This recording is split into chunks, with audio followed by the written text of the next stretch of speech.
In the village of Rybatsky, located on the Neva River a little north of Leningrad, the first stop was made. The propellers had already been removed from the Gremieshi and pontoons had been placed under the hull. All this was done to reduce the ship's draft. 11 tugs harnessed in the cables fixed on the bow of the destroyer and dragged it upstream. Up to Schlisselburg passed relatively calmly. But Ladoga met us unfriendly. The wind was blowing across the huge lake. Waves pounced on the helpless ship. The pontoons hit the side, leaving deep dents in the hull. The men forgot to rest. They had to continuously supply the pontoons with compressed air, tighten heavy steel cables. The sailors worked in the penetrating wind for 24 hours. But now the Ladoga Lake was passed. The ship was pulled into the Svir River. At its mouth they had to stop. The river was so shallow that the pontoons could not help. The sailors puzzled for a long time, and still found a way out. A large barge was brought to a deep place, and thousands of tons of stone and chains were loaded into it until it sank. Then a ship was brought here, and all the cargo was unloaded from the barge, and the water was pumped out. When the barge surfaced, the ship was inside it, like a floating dock. All this titanic work was done manually by sailors and Ipranovians. The draught of the barge was small, but the river was so shallow that this floating dock could not pass through it. The assistant to the commander of the ship, Senior Lieutenant Andreev, suggested to raise the barge on wooden pontoons. The bilge machinists, commodores, electricians turned into carpenters. Under the direction of Lieutenant Korotkevich, they chipped large wooden crates, flooded them, and put them under the brackets embedded in the sides of the barge. Then the water was pumped out of the boxes. The dock's draft was now further reduced. Tugboats pulled it along the Svir. However, at the approach to Sigevets Rapid, the pontoons began to cling to the ground. How to overcome Sigevets, the most dangerous rapid on the Svir? Again, sailors' wit came to the rescue. A daring decision was made to block the riverbed and thus raise its level. They found some old barges and put them across the stream. The barges were manually loaded with stone until they sat on the ground. We worked waist deep in water. It was already October, the water was cold. People did not stop at anything. Communists and Komsomol members set an example. The commissar of the ship, senior political officer Novikov, and political officer of electromechanical combat unit Rozhkov went to the most difficult areas. Their selflessness fascinated sailors. Late in the evening, our ship acquired a new passport. Before that, the letters GSH, which meant Gremishchi, were painted on its board in whitewash. They were ordered to be painted over and replaced by the numbers 01. The bosun wanted to entrust this work to one of the guilty sailors, but senior political officer Rozhkov was indignant. Is it possible to turn an honorable job into a punishment? The commissar was right. Petty officer of the second article Mikhail Tursky, the commander of the first gun of the main caliber, was assigned to write the shipboard number. His crew had distinguished themselves at the artillery inspection firing in May. The giant Tursky is busy with his brush on the quay. Despite his tallness, he can hardly reach the tops of huge figures. The petty officer works with enthusiasm. He makes a stroke and steps away from the board to look from afar, like an artist in front of an easel. Tursky slouches by habit. His exorbitant height causes him a lot of trouble. In the wardroom, the petty officer has to bend his head to avoid hitting the mains and electric bulbs. Still, he broke a lot of glass lamps with his forehead. A lot of trouble, a bump on the head. And you have to answer for the broken hood. I'm watching Tursky from the deck and I'm a little jealous. If I hadn't been on watch, I might have been given the job. But the ship's messenger watch on a Saturday night is boring. A lot of people have gone ashore. I don't get any orders, so I just stand on deck doing nothing. On the shore, illuminated by the dim night sun, it doesn't set in our lands in these months. The town of Polani is spread out. Its amphitheatre encircles the quiet bay. Behind it, majestic granite cliffs stand like sentries. It was my duty to greet those returning from leave. The first one up the gangway was the Commodore Sasha Sivolob, black-haired, snub-nosed, with a weathered face. He smiled sympathetically at me, with his plump lips. Watchkeeping on a day off is no fun. The Commodore told me that he had seen the play Pericola staged by Moscow artists at the Fleet House of Culture. It was great. He admires. I just sigh. Day duty prevented me from going to the operetta. Now wait for a chance. It's not often that we North Sea residents are spoiled with attention from the capital's artists. Sasha Sivalov is shining with happiness. And not only Pericola is the reason for that, he is still experiencing the joy of success. Sivalov is the dispenser on the second cannon. Possessing Bogatyrsky strength, this sailor playfully handles heavy shells. At the last artillery firing he distinguished himself and received a commendation. Now, no one will dare to make fun of Sivalov for the blunder he made when he was still a young sailor. The Gremishi was approaching the wharf. The boatswain gave the command cranes overboard. Sivalov, not wisely, grabbed the nearest crane and threw it into the water, instead of hanging it at the side. Sasha was much surprised at the boatswain's scolding and promise of punishment for instantly carrying out the order. From that day the sailors, referring to Sivalov, said that's the one who threw the crane overboard. What a mark for words our sailors are. Take, for example, anti-aircraft gunner Alexander Svekrov, who had just returned from the shore. The nickname Gypsy stuck to him, though he had the white head of a northerner, a slightly pink face with a thin nose. But Svekrov danced Gypsy so temperamentally at our amateur art concerts, and in addition sang tabor songs wonderfully under the accompaniment of guitar, that now he is not called other than Gypsy. Then the commander of the 4th Cannon, Nikolai Afonin, and signalman Nikolai Fokiv came on deck. If the first Nikolai was called Tula Baker by his friends, alluding to his civilian specialty, the second was called Spare Binoculars for his incredible eyesight. At the duty officer's cabin, the two Nikolaevs were caught up by Mikhail Selivanov, a dexterous in his movements, with a brave demeanour, a rosy-cheeked foreman of rangefinders. This is the reader declamator. He is a great master of telling breathtaking life stories, sometimes of dubious authenticity. Shortly before 24 o'clock, midshipman Ignat Grigorievich Yakovshenko, the foreman of the engine crew, came to the ship.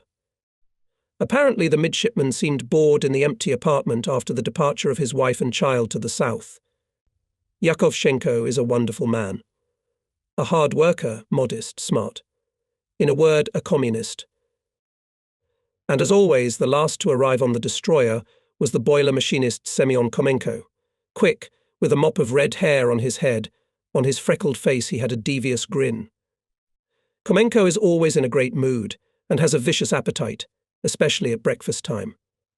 When friends ask Semyon where he gets such an appetite for food in the morning, he answers with the most unperturbed look, "Why are you surprised?" After all, I haven't eaten all night. We do not know where Semyon disappears on shore, but he always comes panting and at the most critical moment, when the hands of the ship's clock converge on the number O. If he had stumbled a bit on the run, we would have written him down as late, for which we don't pat our heads. Soon Petty Officer Tursky was walking along the closet, having finished the work assigned to him. With the words "Now there's order in the Northern Fleet," he carried a bucket of paint and a brush to the half bay, to the paint room. It was not possible to talk to Turovsky. I was called by Senior Lieutenant Alexander Mikhailovich Vasiliev, the ship commander's assistant. He asked me to bring him a log of the duty officer's remarks in his cabin. Alexander Mikhailovich is an attractive man. We, sailors, love him for justice, for respectful attitude to our hard work. If you do wrong, he will punish you, reprimand you. If you do a good job, he will not forget to praise you, thank you, and after the whole day you will be a birthday boy. The assistant commander loves young people, can take us around the ship for hours, familiarize us with its structure, better than the bosun to teach us the tricks of the sea practice. His intimate conversations are remembered for life. Cheerful, witty, he sometimes makes us laugh to the cramps in the stomach.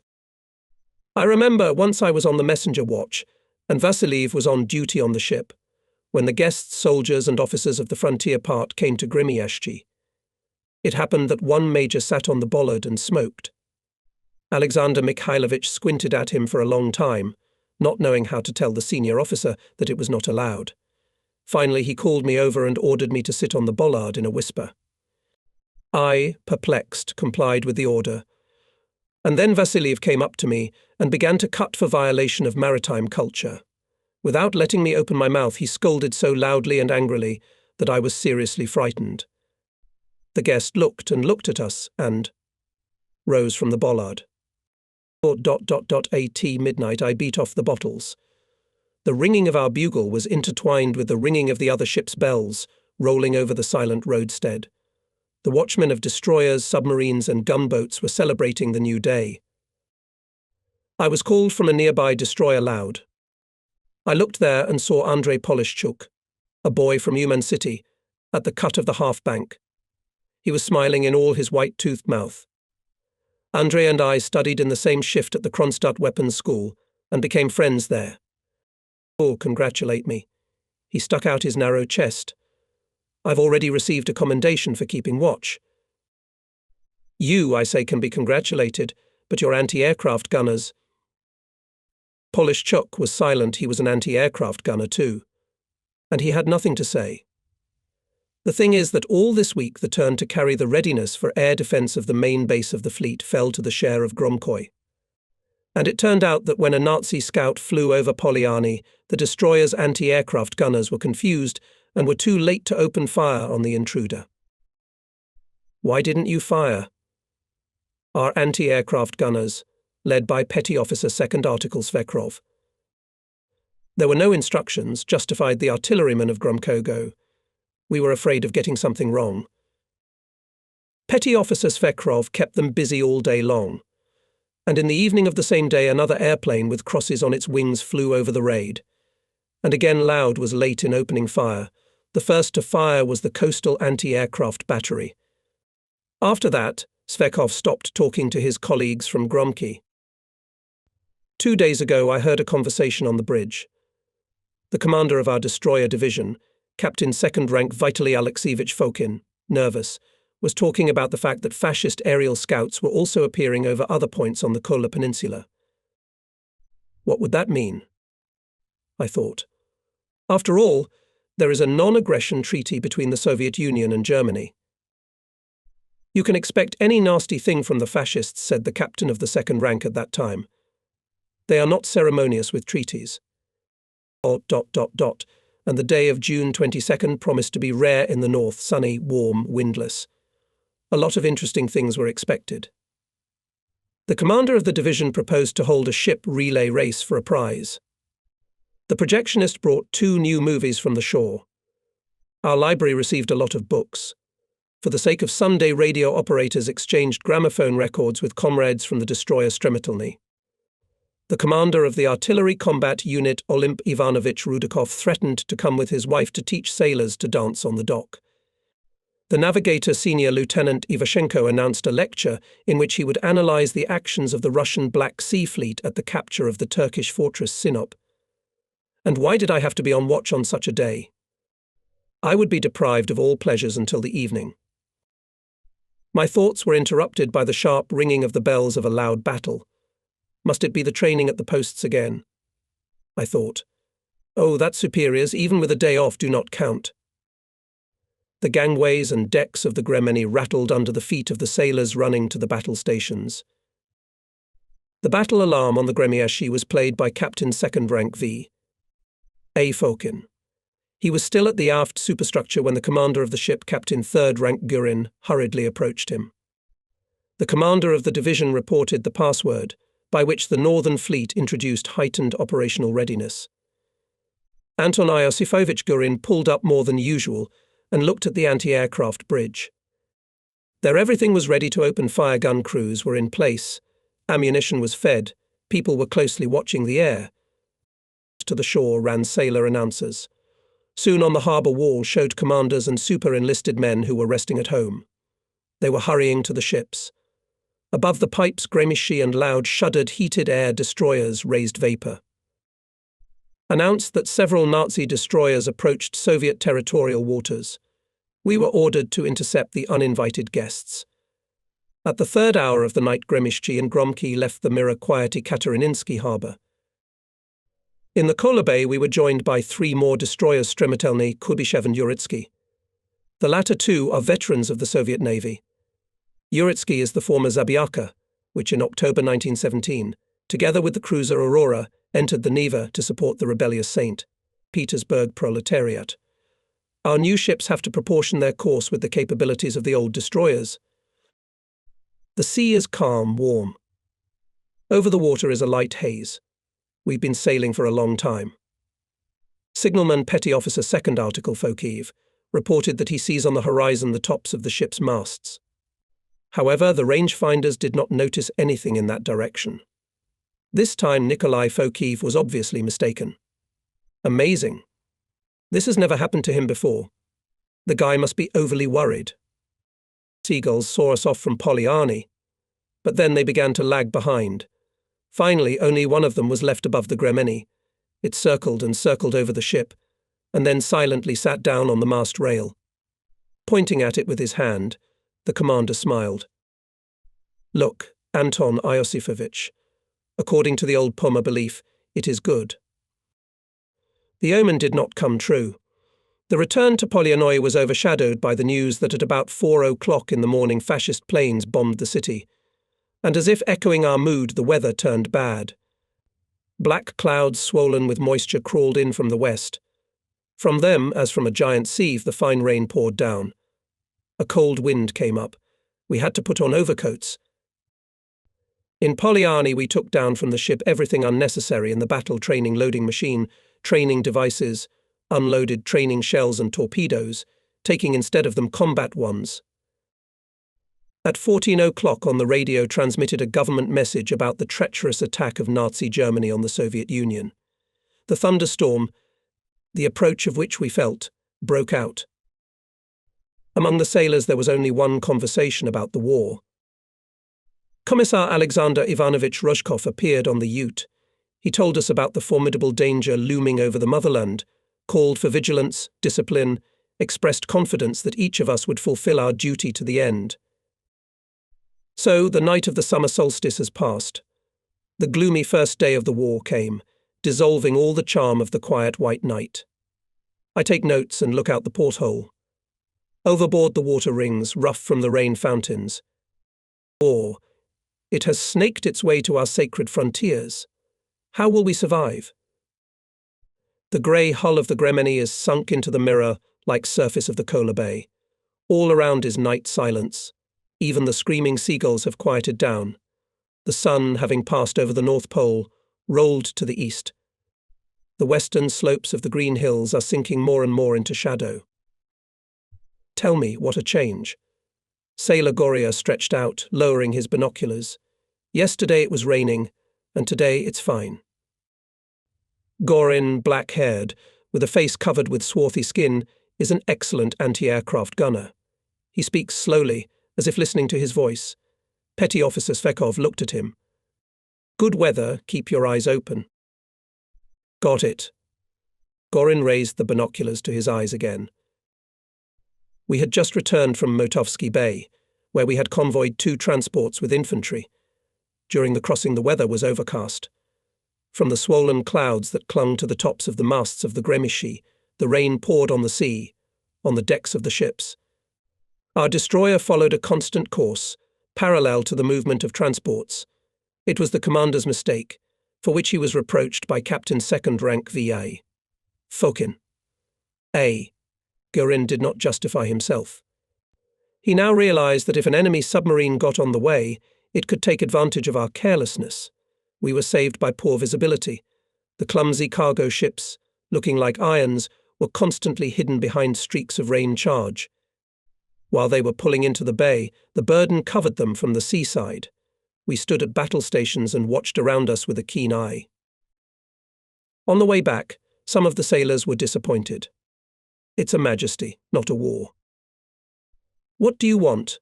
A fascist caravan. Svekov got angry. As always, our commissar came to the cabin just in time. We surrounded the senior political officer in a tight ring. Everyone was concerned about how our northern fleet started the fighting. I am not the fleet commander, smiled Rozhkov. I do not know everything. I only know that destroyers Kubyshev and Uritsky successfully launched an artillery strike on enemy troops. Order. The sailors murmured approvingly. Seeing Svekrov, the commissar called him to him. Gather all the anti-aircraft gunners on the bridge. We have a conversation. When all the anti-aircraft commanders positioned themselves at the guns, Alexander Ivanovich told them. Our fellow destroyers Kuibyshev and Uritsky at first sloppy. They were in a hurry. The result was nonsense. It turned out that the anti-aircraft gunners in the turmoil opened fire at our airplane. Apparently they did not understand the silhouettes of their own and enemy vehicles well enough, and when fascist planes appeared, the anti-aircraft gunners were confused. If we had such a chance, we would not fail, assured Petty Officer Svekov. Do all your sailors know how to recognize enemy planes? All of them. Like their own 5 fingers. We won't confuse them. Look. Remember the saying, don't brag when you go to sea, brag when you come back. The senior political officer left. The petty officer pulled off the sailcloth shirt which had come loose from under the straps of his gas mask and brought the binoculars to his eyes again. He looked to the west. From there a black cloud crept ominously eastward, dishevelled like an old broom. If only we could spot those vermin in time, muttered Svekov. All these days I often watch Alexander Svekrov. Going up to the bridge, I see his weathered to painful redness face open, expressing all the thoughts of the petty officer. Svekov is simple and direct, like his life. He studied at school, then worked at a woodworking enterprise in Petrozavodsk. From there he joined the Komsomol and went to the Navy to the Gremieshi. Father-in-law is kind and docile, as long as everything is in order in the department. If any of the anti-aircraft gunners poorly perform their duties, a thunderstorm will follow.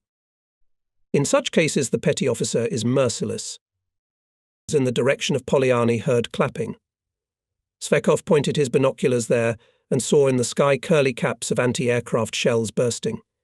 He also saw several black dots moving toward Vayenga. Airplanes. The ship was shaken by the bells of a loud battle. The sailors rushed to their battle stations, but there was no commotion.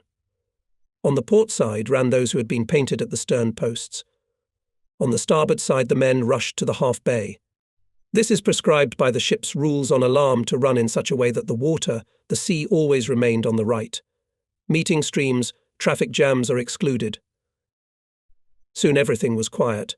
The mouths of anti-aircraft guns of our destroyer stared to the west. Barrels, barely moving, moved on the course of enemy aircraft. The Nazis were still far away, but the unaccustomed hum of their engines already reached our ears. Are they going to Murmansk or to the airfield? Guesses Svekov. No, this way. Battery, shouted Commander Senior Lieutenant Mikhail Stasenko. His dry, thin face blazing blush from under the steel helmet knocked out a strand of blonde hair. Enemy planes are moving forward, although around them all the sky in the flakes of ruptures. Fire. Our anti-aircraft guns rumbled deafeningly. Below, in the galley, something rang and rolled across the deck. Rattling shrouded in clouds of smoke, through which glistened flames. Shoot and other ships. In front of the enemy planes stands a wall of explosions, but ominous black birds stubbornly fly forward. Stasenko, overlapping the rumble, calls the number of another curtain. He guesses that Hitler's self-confident pilots, accustomed to easy victories in Western Europe, will not turn off course. And so they did. Shells burst heaps, but the bombers all go. Suddenly Stasenko opens his eyes wide, happy. I am closest to the senior lieutenant, at the mouth of the intercom pipe connecting the bridge with the control post of artillery anti-aircraft fire. I follow the officer's gaze and see something that makes my heart race. One Nazi bomber bumped into the fire screen, put by anti-aircraft gunners Gremeny, sluggishly pecked the engines, straightened up again, but after a second or two fell aside and fell on its nose. It was falling with a long tail of smoke. It's burning, damn it, shouted the senior lieutenant. The formation of airplanes broke. Another bomber caught fire and, descending, pulled toward the hills. The commanders were concentrating at the guns. Passionate about their work, the sailors did not look back when explosions rumbled in the direction of the village of Belokamenka. This fascist pilots, having lost hope to break through to the target, were dropping bombs in the bay and on the coastal rocks to escape from the danger zone. To anti-aircraft gunners rose the commander of the ship, Captain 3rd Rank A.I. Gurin. Thank you all, comrades, for the first success. He shook our hot and sweaty hands. You have opened the combat account of the Gremieszki. The first test of fire crew of our destroyer withstood. We are still at anchor, reflecting enemy air raids on Wajęga and the airfield. Life is quite calm, and the sailors are beginning to grumble everyone wants to fight, but in such a battle that the fascists are sick of it. We envy our comrades who left us for the Marines. One day we approached Lieutenant Gavrilov with the intention to find out from him when to go to sea. The most cheerful of us, Petty Officer Selivanov, asked, "Comrade Lieutenant, may I ask you a question?" Boris Vladimirovich Gavrilov is the commander of the Artillery Fire Control Group. In addition, he also performs the duties of fire control manager of the Magpies on air alert. Hearing Selivanov's voice, the lieutenant broke away from the night viewfinder, with the help of which he watched the movement of ships on the roadstead. "Ask him, Comrade Petty Officer." The lieutenant was hot, but his neat blue tunic with a white and red bandage on the sleeve is buttoned up. The lieutenant wiped his neck and early greying head with a handkerchief. "I don't understand something," Comrade Lieutenant Selivanov said hastily. "Why are they keeping us on the roadstead? Do they not trust us, or do they keep us safe?" 3 questions instead of 1. "You're a cunning man, Selivanov." The lieutenant was silent for a moment. He could have limited himself to a stereotypical phrase the command they say knows better. For us it would have been the most offensive. But Lieutenant Gavrilov is not like that. He realizes that not for the sake of a good word asks the petty officer. Besides, I heard yesterday, as Gavrilov himself talked about the same thing with the commander of the ship. We knew that the lieutenant was troubled at heart. His relatives remained in the place, near which the fighting was already going on. Many of us had the same state of mind as Boris. The enemy was trampling Ukraine and Belarus, the native lands of many sailors of our crew. Gavrilov should have understood us. We loved him very much and trusted him. He came to the Gremieszki in 1940. At that time Selivanov was already an experienced petty officer. They immediately found a common language. The young officer quickly entered the rhythm of shipboard life and won the sailors' love. Sailors are an inquisitive people. They found out all the details of our lieutenant's biography. They found out that he came to the Navy on a Komsomol ticket and was sent to the Sevastopol Naval School. There he became interested in artillery. He passed the final state exams perfectly. He, as an excellent student, according to the old tradition, was given the right to choose service in any navy. Friends advised him to stay on the warm Black Sea. But Gavrilov chose the youngest and the most difficult by climatic conditions Northern Fleet. Sailors know how to appreciate such deeds. "So what did you want, Selivanov?" The lieutenant interrupted the silence. "It's a shame. Von Kuibyshev and Uritsky have already shelled the coast occupied by the enemy. And we're still standing. We'll be rusted to the anchor barrel. Don't talk about grain without cracking the nut. They're just doing without us for now. Rest assured, when the rattlesnake is needed, we'll be called." We were called the very next day. True, not to the sea, but deep into the Kola Bay, towards Murmansk. The fascist aviation increased the frequency of raids on the city, bombed wharves, fish factory, residential areas. From behind the massive granite shoulder of Abram turned out a pack of aerial predators. The bombers, humming their engines, split into 2 groups. One headed for the city, the other for the port. Fokiv determined. Dornier bombers. Coming at us. Petty Officer Selivanov, standing on the bridge, raised a hand-held rangefinder to his eyes. In a few seconds he already gave the distance to the Nazi planes. The deep blue sky was mottled with patches of clouds. Sliding under them, the enemy bombers were coming in on the floating workshop where the Gremieszki was moored. At the left side gun were Lieutenant Gavrilov, Petty Officer Tursky gunner, adjuster and ammunition carrier. The fire manager through binoculars followed the lead plane. The bomber went along the bay, huge with black crosses on the fuselage and planes. Fire. Gavrilov waved his hand. Tursky pulled the trigger. The gun rumbled and immediately fired again. Gavrilov looked back. The speed of the gun was unusual, but there was nothing to be surprised about. At the gun stood the giant Tursky. He worked deftly, clearly with his left hand snatched from the carrier shell, pushed it into the breech and closed the lock, and his right hand pulled the handle. Gavrilov's ears were ringing from the frequent shots. Without hearing his own voice, the lieutenant gave commands to the gunners. Skittish fireflies of shells flew closer and closer to the bomber. Flashed, came to the lieutenant. He saw it himself. The Nazi airplane caught fire, lurching, began to turn around. But it did not leave the battle. It descended and came straight at us. Hit him in the forehead, shouted Gavrilov. It is difficult to say what shell hit the Dornier again. The bomber trembled, went off course, and it saved Grimsby. Dropped by the Nazi 500-kilogram bomb, flew near the very tip of the forecast and crashed into the bottom silt, bare tide, 2 to 3 dozen meters from the side of the destroyer, standing on the drying motorbot Sable before our eyes lifted up and broke in half. A dense and heavy sound hit our ears.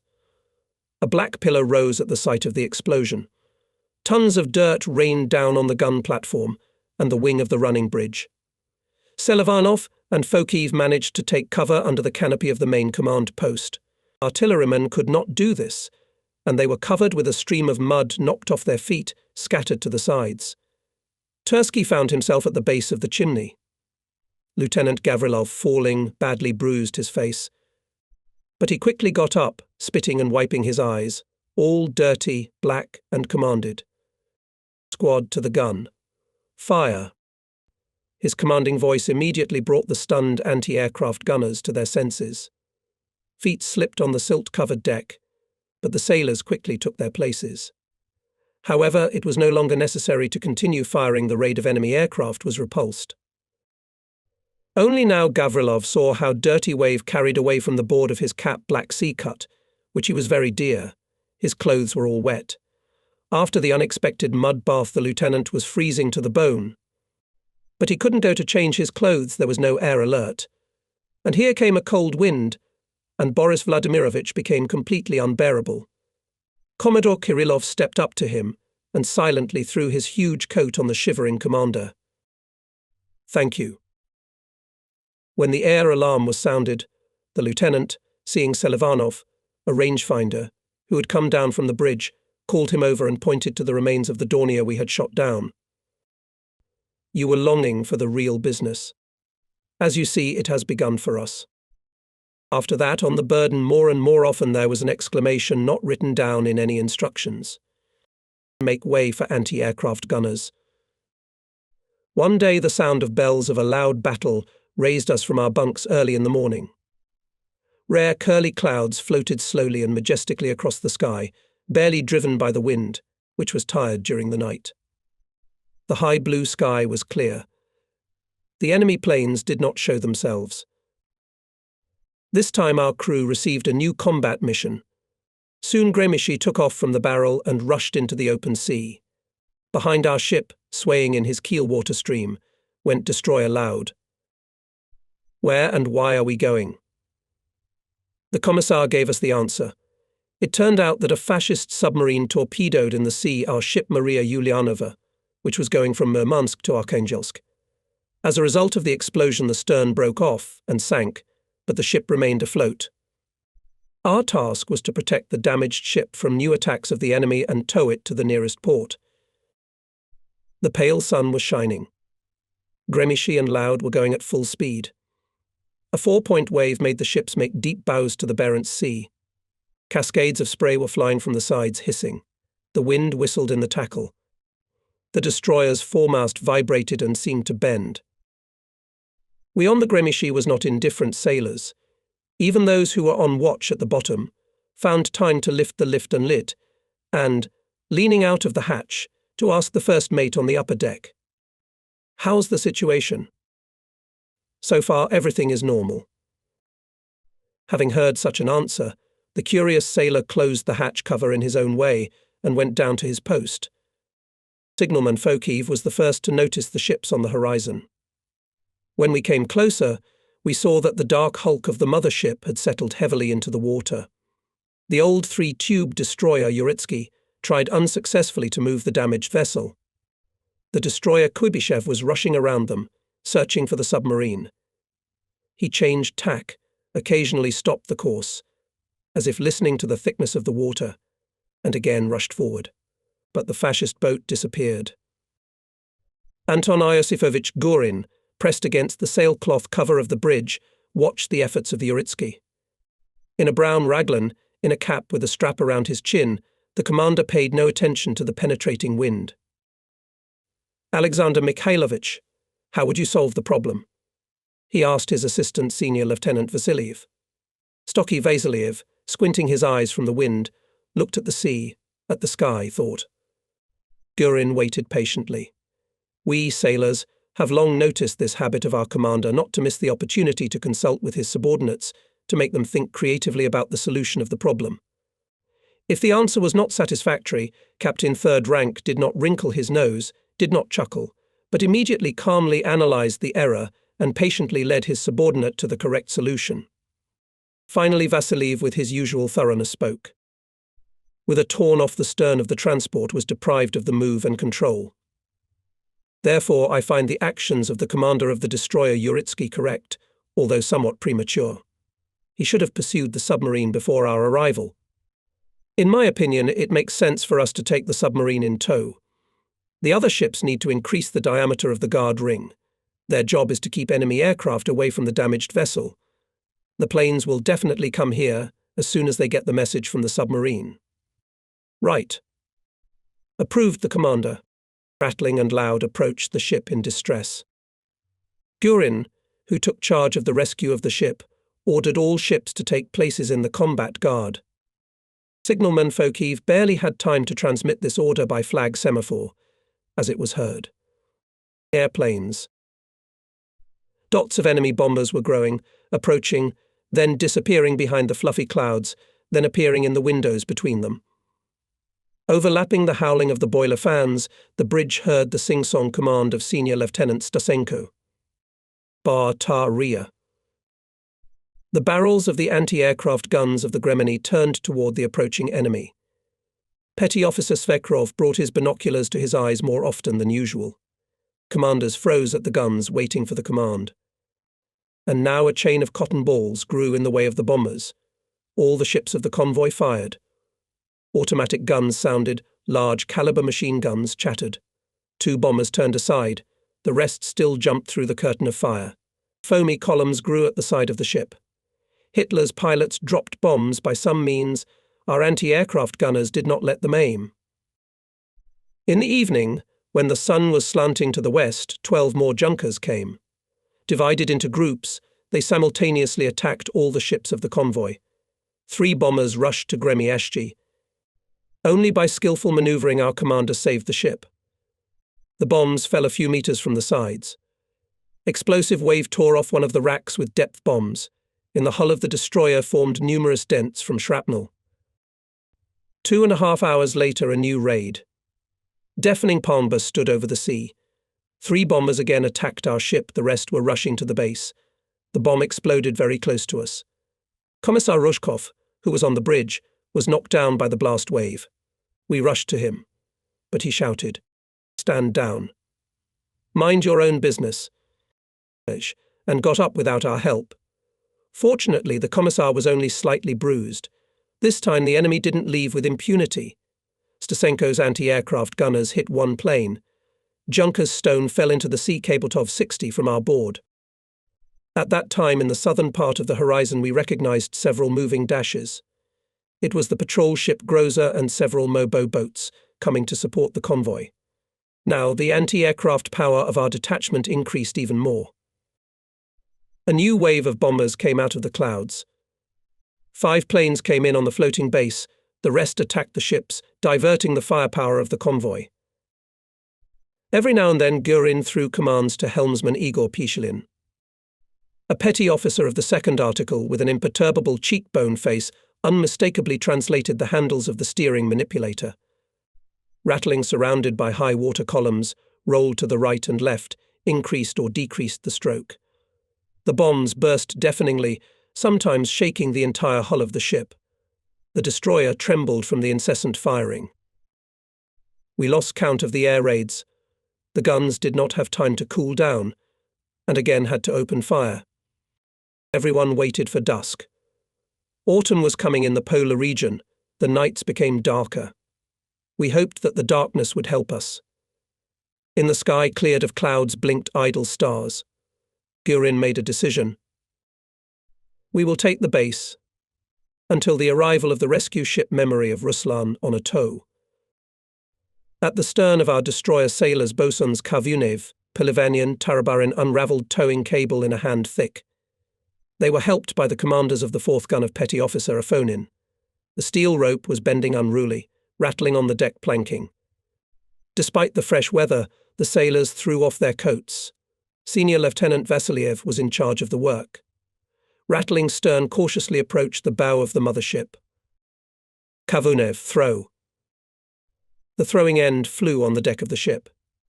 Soon the crew of the mothership pulled the rope from the Gremishi to themselves. The secured tugboat stretched with a string. The floating base obediently moved from the place and went in the keel-jet destroyer. And suddenly explosions rumbled. The sailors on the Ute ducked from surprise. Behind the stern of the Gremeni blindingly flared flame. With a murmur, the water blown up by the explosion fell down. Only now we all heard the howling of the fleeing bomber's engines. "Shoot, damn it!" rushed Vasiliev to the aft machine gun. The firing began again. Vasiliev, still angry and dishevelled, jumped up to the stern cut. Looking at the water, he realized that the ships had been given away by a phosphorescent storm. The senior lieutenant raised his head and listened. In the distance was heard the rumble of aircraft engines. There was a new wave of enemy bombers. This raid was the most brutal. Airstrikes were subjected only to warships. The Germans realized that, without dealing with them, they will not be able to destroy the ship. The destroyers maneuvered in a continuous surge of falling bombs. From the hull of the Gremeni sometimes flew rivets. The planes were gone, but the aft machine guns still fired into the sky. "What's the matter?" asked Gurin. It turned out that the gunners, deafened by the almost incessant firing at the planes, mistook the stars for the exhausts of aircraft engines. Anton Iosifovich recommended anti-aircraft gunners not to be nervous and calmly observe the air and sea. The rescue ship Pamiat Ruslan approached our detachment. Gremishi chose his tug and joined the guard. He changed several tack while the ship was taken in tow, and again the fascist planes came. Then the unbelievable happened. The captain of the rescue ship arbitrarily gave up the tugboat and headed out of the danger zone at full speed.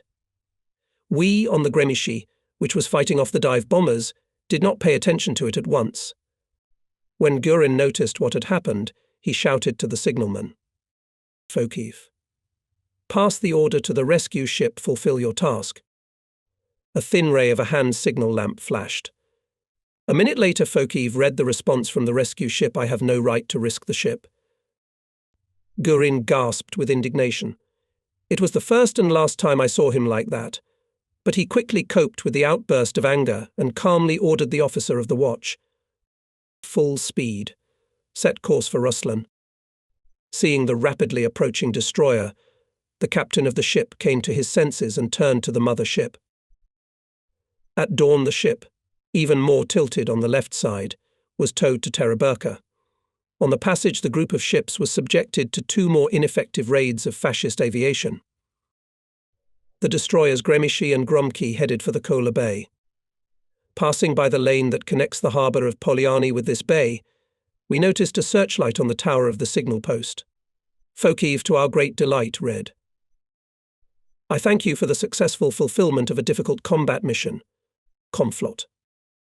Captain 3rd Rank Gurin looked at the clock face and noted, "Our ship spent 14 hours and 16 minutes in combat with the enemy aircraft. This time we really passed a difficult test." Anton Iosifovich smiled miserably. His black eyes were surprisingly sharp and tenacious. Everyone who met him remembered the sharp, slightly squinted look. It seemed that he looked at the interlocutor evaluatively, as if asking, "What are you, brother, worth in the real business?" Such was our commander of the steering squadron, petty officer of the second article Igor Pishelin. He was of medium height, thin, and for solidity he grew a small moustache. This moustache became a subject of jokes among the sailors. Once on the eve of the destroyer at sea, Igor looked at the bay in our peculiar ship's club. Here at any time of day or night you could learn the latest, and sometimes incredible news. Taking his time to smoke his short pipe, Pishelin stood at the spire and listened to the conversation of the sailors, which revolved around the upcoming campaign. Naturally, we were all interested in the weather forecast. "Here comes Igor," exclaimed artilleryman Afonin. "He can tell better than any barometer." Afonin and Pishelin were firm friends. The artilleryman had long been convinced that his friend was well versed in meteorology. He had learned it on the Volga, where he had sailed as a helmsman of a tugboat. Pishelin took his pipe out of his mouth, puffed the fragrant smoke, and answered briefly. "Storm, snow charges. We must dress warmer." The message of the chief helmsman did not frighten anyone. "A storm is a storm, we got used to it long ago." That's why the sailors changed the subject at once. Someone began to tell a funny story about the first days of his service. Bursts of laughter often interrupted the narrator. The story was obviously exaggerated, but we had an inviolable rule: if you don't like it, don't listen, but don't interfere. Suddenly Afonin, looking slyly at Pishelin, asked, "Igor, why don't you shave off your moustache? After all, they age you by 10 years. I made a vow. Up to 2 airplanes shot down by you. For every vulture, 1 moustache." There was laughter in the wardroom. "Well then, comrade petty officer, sharpen your razor," exclaimed Gorin. "Your moustache will be unfortunate."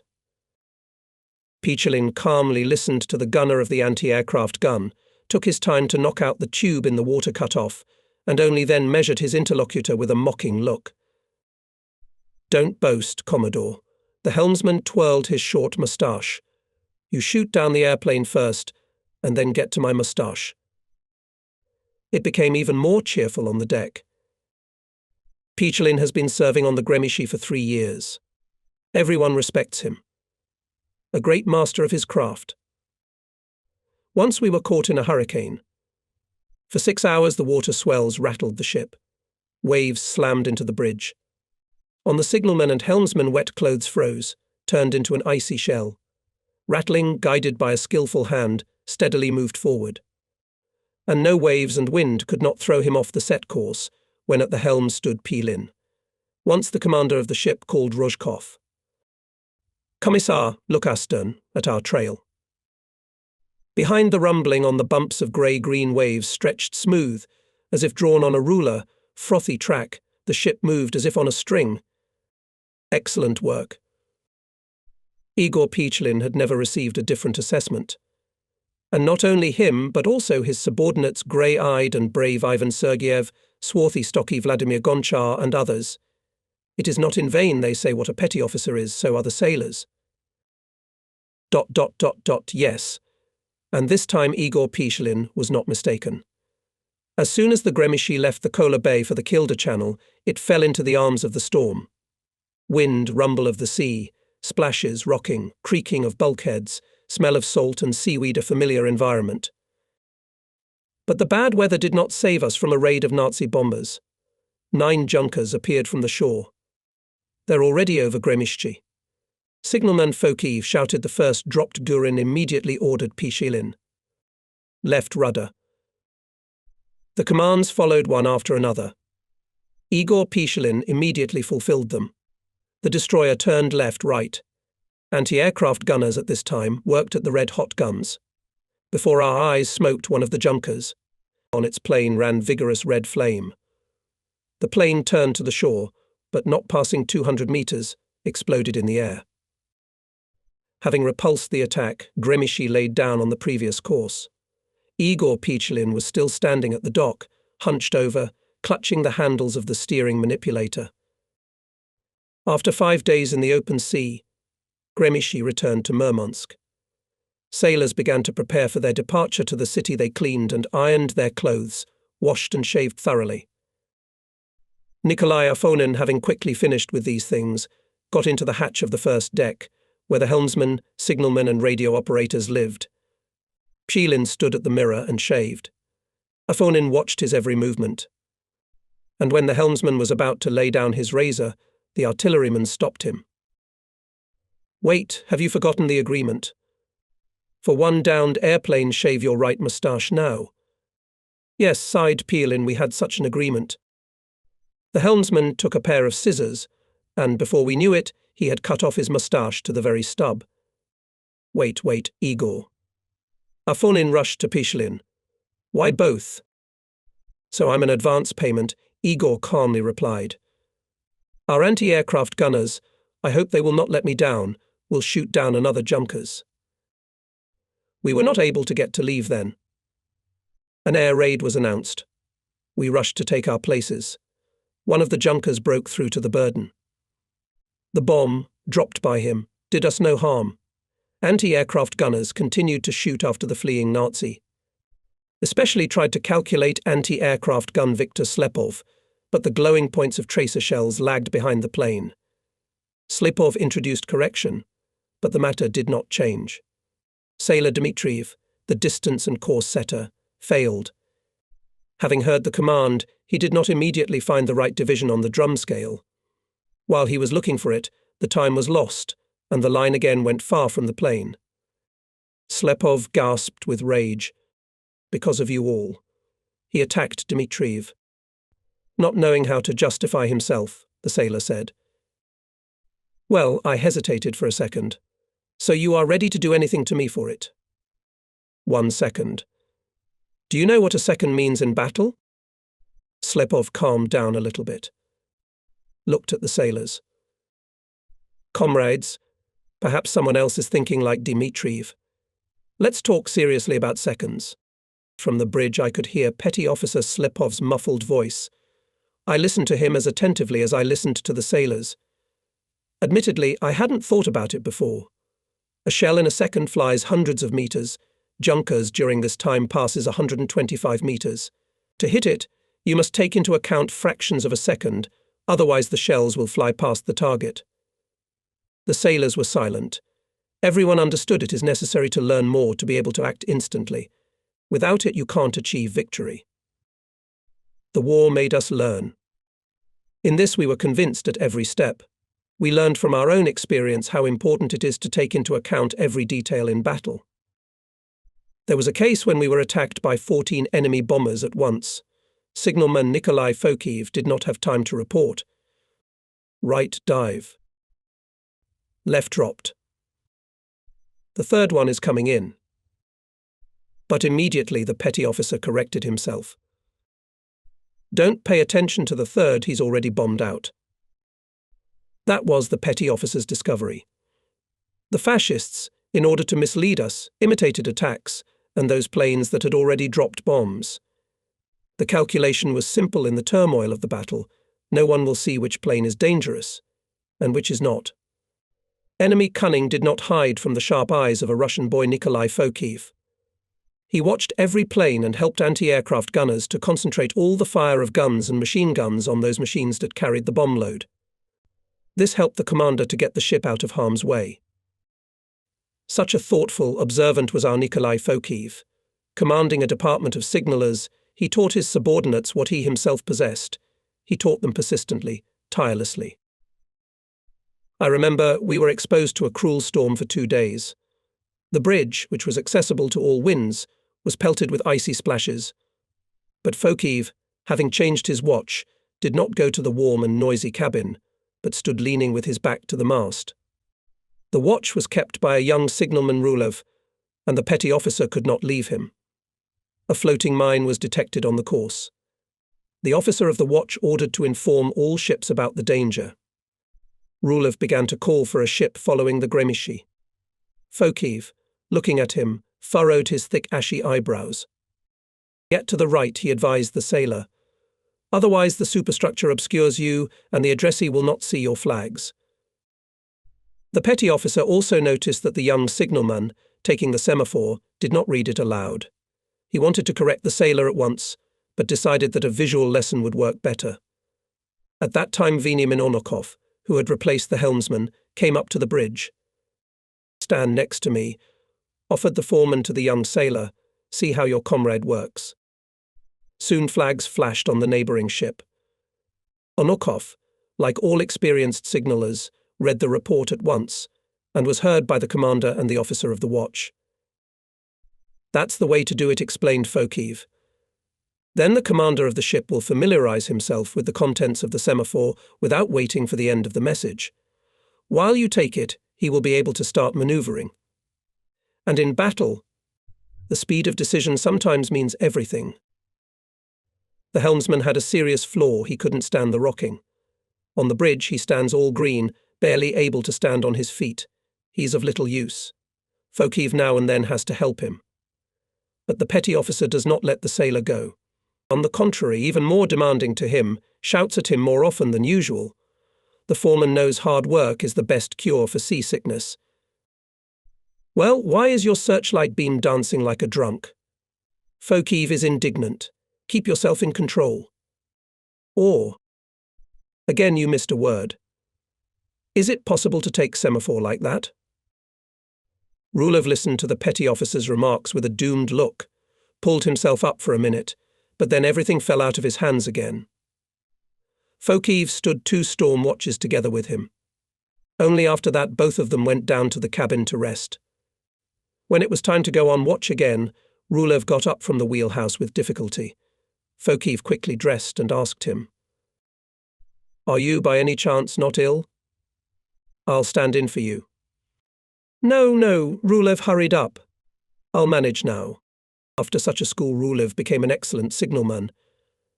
And when he received a commendation, he saw 3 floating mines on the way of Gremeni in time, the sailor said. Thank you to Petty Officer Fokiv for science. By the way, it was not easy to detect the mines. And here the sailor's ingenuity helped. Right on the ship's course, Rulev noticed seagulls sitting on something, not floating. And he determined what it meant by his gut, rather than by his eyes. Sounded the alarm. Mina. Rangefinder Gritsai was on watch next to Helmsman. He touched his comrade by the elbow. Are you by any chance not delirious? I can't see anything. No, the signalman was not mistaken.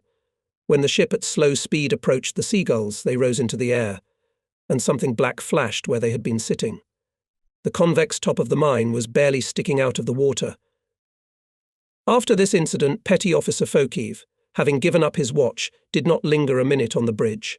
He now relied on Sailor Rulev as on himself. A dense band of rain seized the Gremieshi. At first large drops thundered on the deck, spreading to the size of a nickel. Then thin and frequent streams rushed down. The gunner Alexander Domrin hastily put a cover on the gun, without tying the straps, so that it could be pulled off at any moment.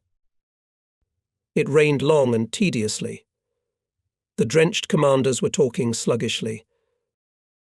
It would have rained all through the war, said a young sailor, an ammunition carrier. The weather would have been non-flying, and we would have had less trouble with the fascist aviation. You drop it. Domrin turned to him. The more we shoot down all sorts of junkers, messers and other flying trash, the faster our victory will come. And you'd rather sit in peace when the whole nation is at war. That's not what I mean, the sailor took offence. We go to sea in any weather. The conversation dried up with the rain. The sky began to clear, so we had to wait for guests. They appeared when we were already approaching Murmansk.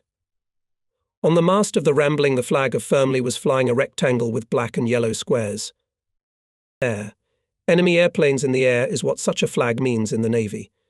The commander of the calculation, Yakov Petrov, ordered to prepare for battle. The cover came off the gun, the lock closed with a dry clatter after the shell, which was fired by a skillful hand. The small gun in the mighty hands of Domrin pointed its barrel in the direction of the approaching enemy bombers. Target caught. Domrin reported. Petty Officer Petrov raised his hand. opened his mouth to command fire, but the commanders heard a completely different command. Stand down. Everyone was dumbfounded. Why don't we fire? Domrin was indignant. Everyone is firing. Indeed, the other guns were already firing. Command yeoman. Domrin was nervous, but he gave an unusually stern order. Shot. Zero the gun. Grumbling resentfully, the gunner twisted the handle, lowering the barrel. As soon as he had done so, the petty officer ran up to the muzzle and ripped the steel cap off. Domrin's eyes darkened. If the foreman hadn't noticed the irregularity, the barrel would have burst. The gun opened fire. Already after the reflection of the air raid, Petrov asked, "Who put the cork?" The question was asked to the whole calculation. Artillerymen were silent. Finally, a young sailor answered, "I wanted to save the barrel from water. It was raining." I saw the blood rush to the petty officer's face. In his heart he scolded the newcomer with the last words, but said aloud, "You should be more attentive." Everyone realized this applies to everyone. In the first months of the war, many machinists grieved their profession was too peaceful. Some of them even submitted reports with a request to be transferred to artillerymen. It seemed a shame others were fighting, beating the enemy, and you worked downstairs and only listened to the gunfire. Not at once the machinists, especially the young ones, had a change of consciousness, the conviction that all specialties on the ship are equally combat and necessary. And in the fact that on the Gremieszki, with respect and even envy began to look at the machinists, a great merit of midshipman Ignat Grigorievich Yakovchenko. This skinny sailor is never seen idle. In a tunic, soaked with oil and sweat, he worked for hours in the hot engine room. His subordinates were amazed at his calmness. It happened. The whole ship shakes from the close explosions, the cork falls from the submarine, and on the face of the midshipman, even a muscle does not tremble. No matter what happens, the ship needs a move, and the midshipman's eyes are fixed on the instruments. The light bulb flashes, the arrows of the machine telegraphs jump to a new division. Full ahead. Bearing watch at the maneuvering valves, Sailor Melnikov turns a huge copper helm. The noise of the turbines is increasing. A new explosion shakes the hull of the ship. In a tightly sealed compartment heat, asbestos insulation of turbines and steam lines is blazing. The sailors' overalls are blackened with sweat. And the hands of machine telegraphs all rushing across the dials. The ship maneuvers, dodging enemy bombs. Finally, the hands freeze in one position. Up above, the firing stops. The fight is over. The phone rings on Yakovchenko's desk. "Tell the machinists my gratitude," hears the midshipman's voice of the commander of the ship. "And you, Ignat Grigorievich, I thank you especially for bringing up such sailors." The midshipman looks at his subordinates. Always smiling Vasily Markin, troublesome sturdy Pavel Sharkov, black-eyed and fidgety, like a teenager Elia Karputkin, slender, handsome Innokenty Prilovsky, funny and witty Lev Pilitsky, stubby, nimble Nikolai Akimov, restless George Nehechik, all different. And they all have one thing in common. Hard workers, that's what our crewmen called the machinists, putting in this word respect and admiration. Friendly and tireless people. Yakovchenko informs his subordinates about the commander's gratitude. Sweaty, tired faces brighten. The hatch opened and one of the anti-aircraft gunners rolled down the gangway. Seeing the midshipman, he falls out in one breath. "Ignat Grigorievich, it was me who shot down a fascist airplane today. I ask you to give me a recommendation." "Hey, Boo. That is my word of honor. I won't let you down." "I know you, Grigory Zaitsev. You're a good sailor. You'll be my godson." On Gremieszki, few communists had the right to give recommendations for joining the party.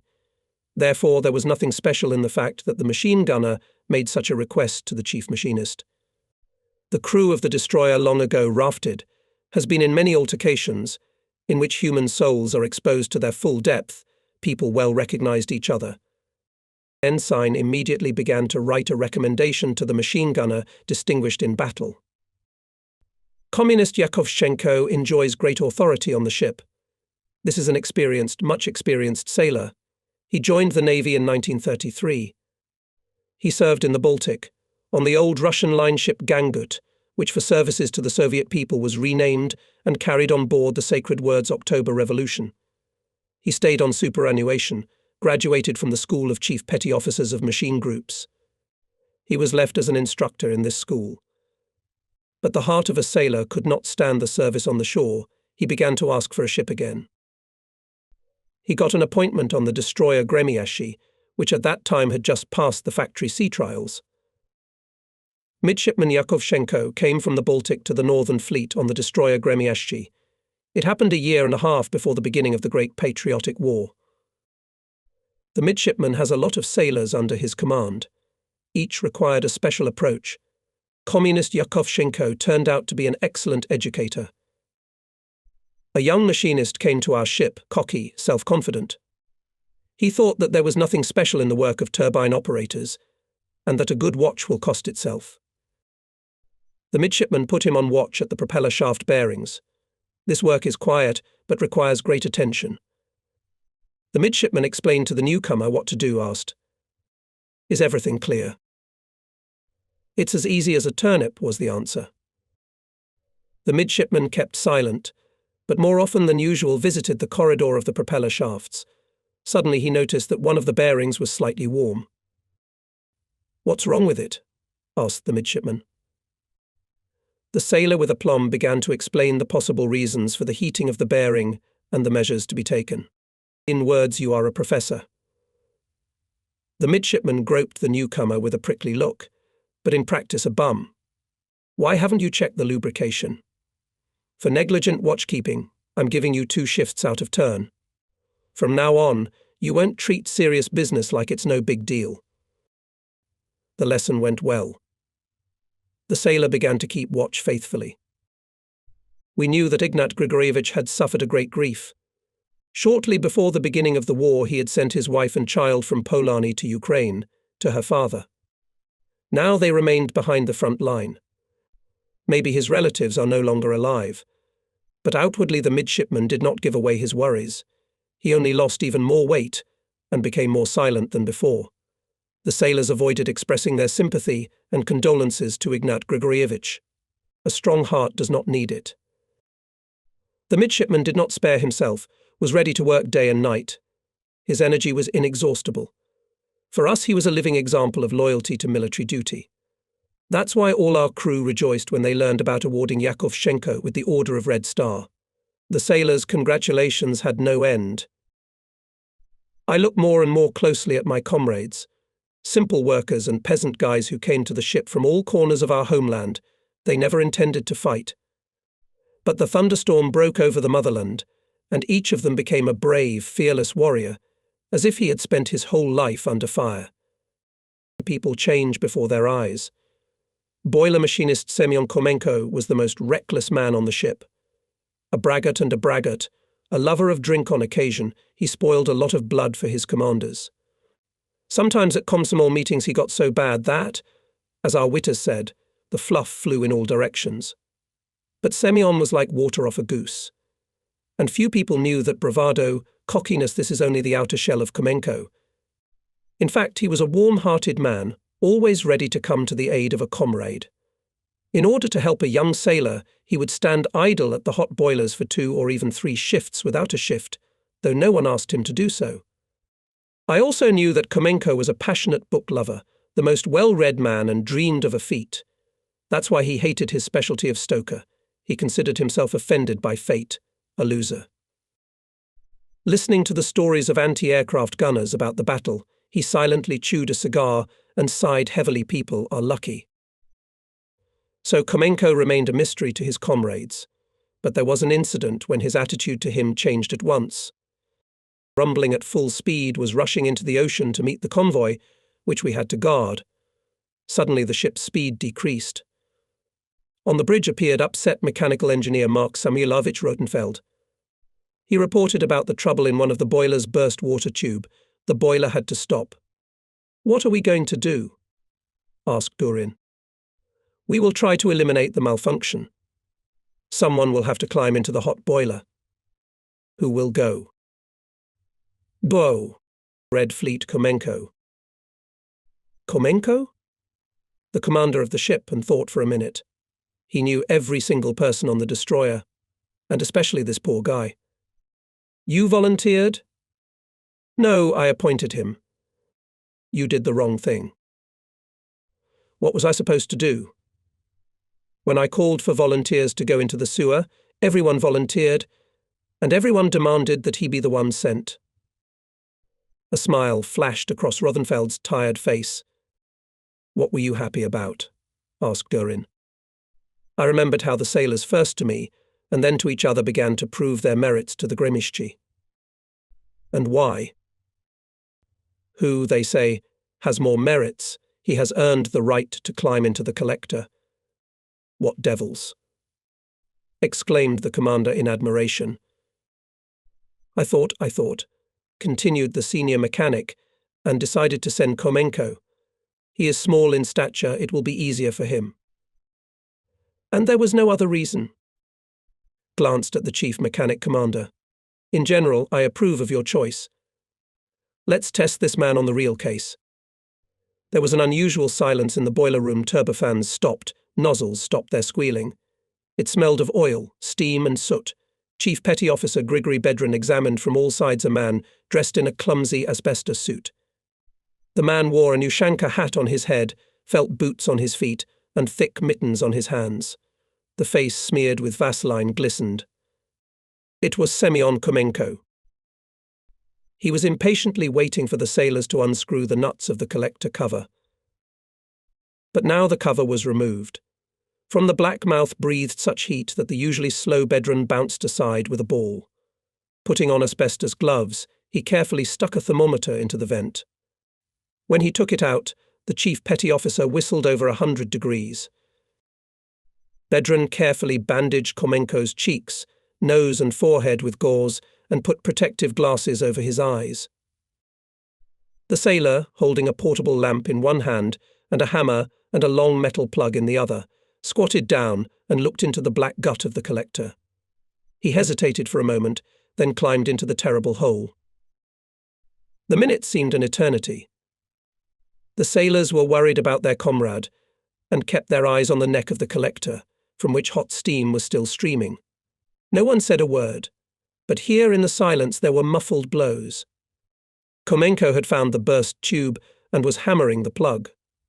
Hardly had the heels of his boots emerged from the neck as his comrades grabbed Semyon by the legs and literally pulled him out of the pipe. Steam was coming off him, and he seemed transparent. Done. Exhaled Komenko. Rothenfeld stepped to the sailor, tore the gauze from his face. I always believed in you, Komenko. The sailors rushed to free Komenko from the asbestos suit. Senka, you're a strong-willed man. I'd like to take a puff, Semyon begged pitifully. The cover of the collector was put back in place. The yellow flame began to blaze again in the boiler furnace. Now the Gremishchi could again develop full speed. Since then, the boiler driver Semyon Komenko was replaced. He settled down, became serious. And he loved his work. He was no longer jealous of commodores, signalmen, and helmsmen. We were afraid that the guy would not become conceited. After that incident he became one of the most popular people on the Gremishchi. He was also published in the fleet newspaper. But the opposite happened. Fame made him modest. He simply realized honor and respect in the war are won not by recklessness, but by courage and work. Finally, the sapper and diving work was over. But then it became clear the power of the available 4 tugs is not enough to carry the bulky dock through the Sigovskaya Narrow, where the current was very strong. Assistant Commander Andreev again found a way out.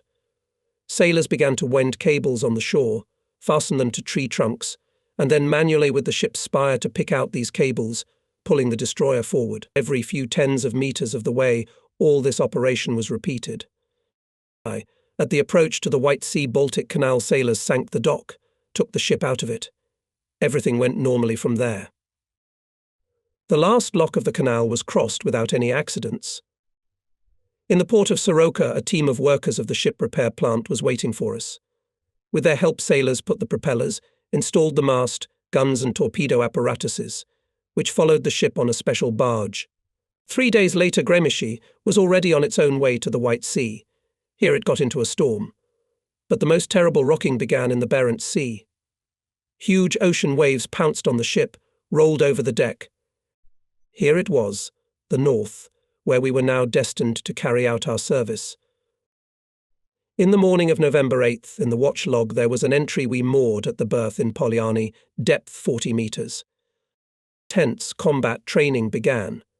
Sailors understood that it was not for nothing that the ships were transferred to the north. The White Finns, encouraged by Hitlerites, were openly preparing for an attack on the USSR. Soon hostilities began. The Northern Fleet provided security of the flank of our troops from the sea. The ships were in full combat readiness.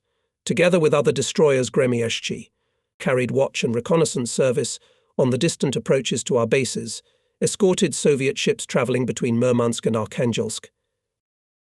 The war with the White Finns ended with the victory of our arms. People breathed a sigh of relief, rejoicing at the peace that had come. But it did not last long. In June 1941, a deadly threat loomed over the motherland. Mechanized hordes of German fascist troops treacherously attacked our country. The Soviet people stood up to defend their native land. The Great Patriotic War began. The Communist Party mobilized all the forces of the people to repel the enemy. The front of the fierce struggle stretched from the Arctic Ocean to the Black Sea. We in the north had a polar summer. The sun did not go below the horizon almost all day and night. The enemy took advantage of this. Having a huge advantage in aviation, Hitlerites made continuous air raids on Murmansk and other our bases. Murmansk was burning.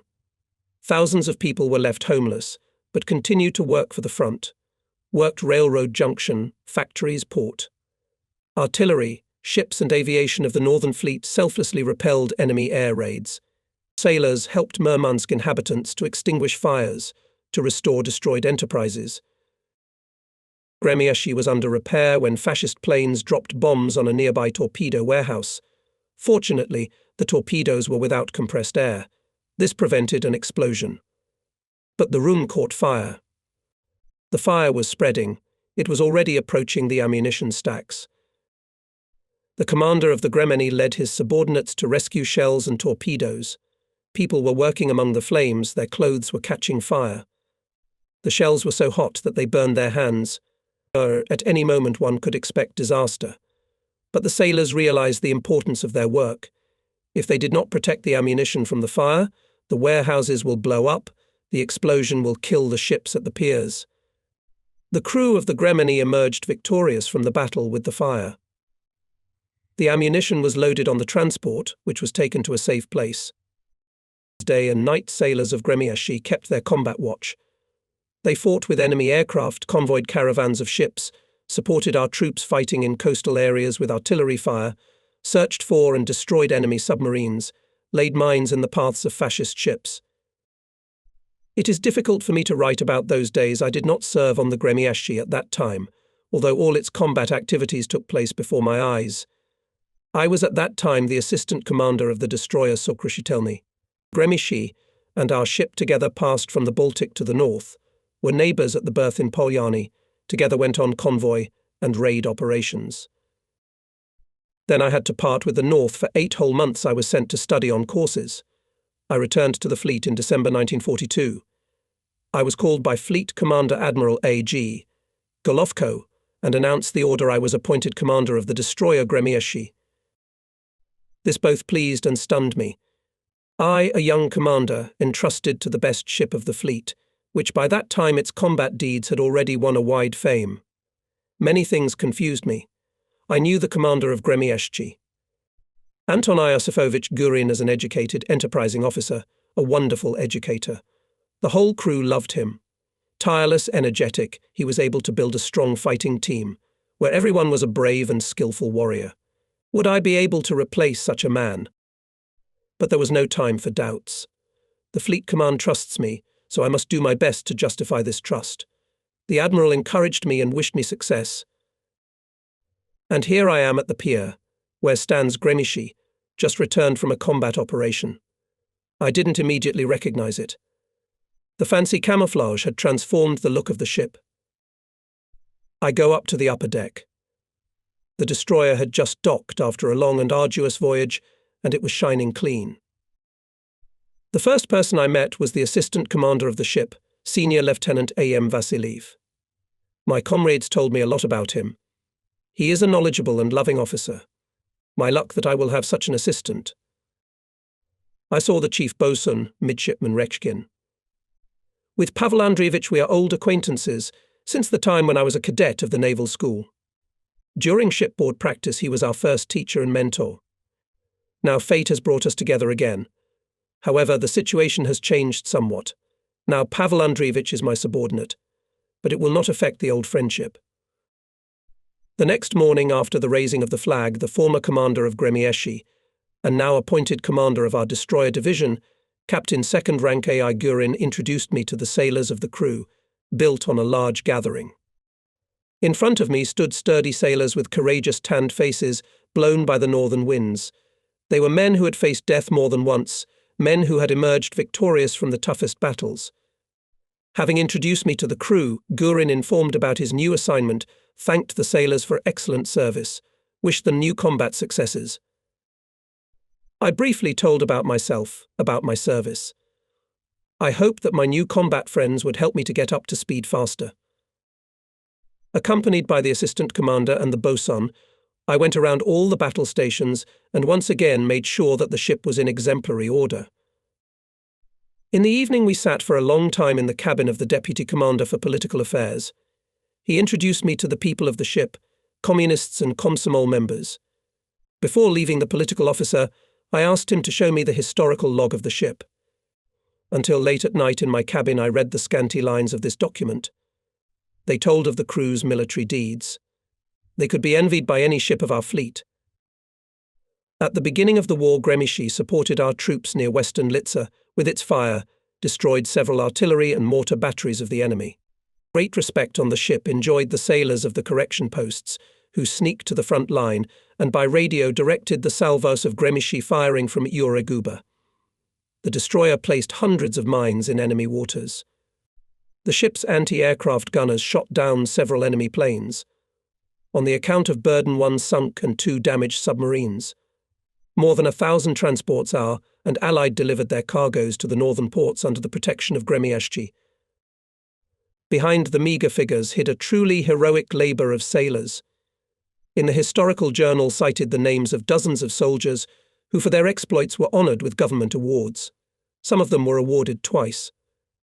Among these comrades were the ship's mechanical engineer Rotenfeld, the battery commander Moskalets, the commander of the signallers section, petty officer of the 2nd Article Fotiv, the artilleryman's Partorg, petty officer of the 1st Article Phil, and others. With such people there can be no impossible tasks. And I felt even more strongly the responsibility that fell on me, the new commander of Gremieshchi. And in the morning we were already at sea. Our ships in those days did not stagnate in the bases. That day we endured a heavy battle with enemy torpedo carriers. Steering the ship, I saw with my own eyes in the high skill of the crew. Commands were executed instantly. In dangerous moments sailors acted bravely and proactively. After the battle there was a meeting of the party bureau. It considered applications for admission to the party Komsomol members Domrin, Fokiv and Teslenko. All three bravely behaved while repelling the attack of Nazi planes on the convoy. The decision was unanimous to accept them as party candidates. The decision of the Bureau was immediately broadcast to the entire crew. The transports we were guarding arrived safely at their destination. For Gremieshchi, the fight with enemy planes was not without consequences. Close bursts of bombs caused the ship some damage. Repairs were required. The factory was overloaded, so all the work had to be done by their own forces. Several brigades were organized from the personnel of the electromechanical part to help the upper crew. The machinists under the direction of Communist Sojin were tidying up the racks of depth bombs and doors in the superstructure rooms, which had been blown off by the blast wave. Chief Bosun Rechin, together with his subordinate sailors of the bosun's crew, repaired damages to rigging and dinghies. The most difficult task fell to the share of boiler machinists. Water tubes were leaking in the boilers.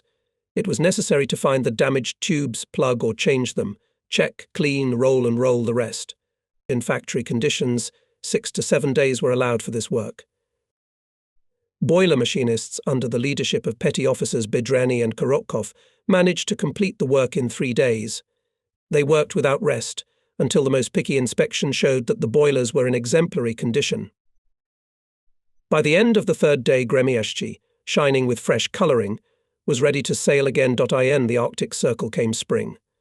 The sun, which in winter did not even show from behind the horizon, began to linger longer and longer and longer in the sky. But storms and tempests were still frequent.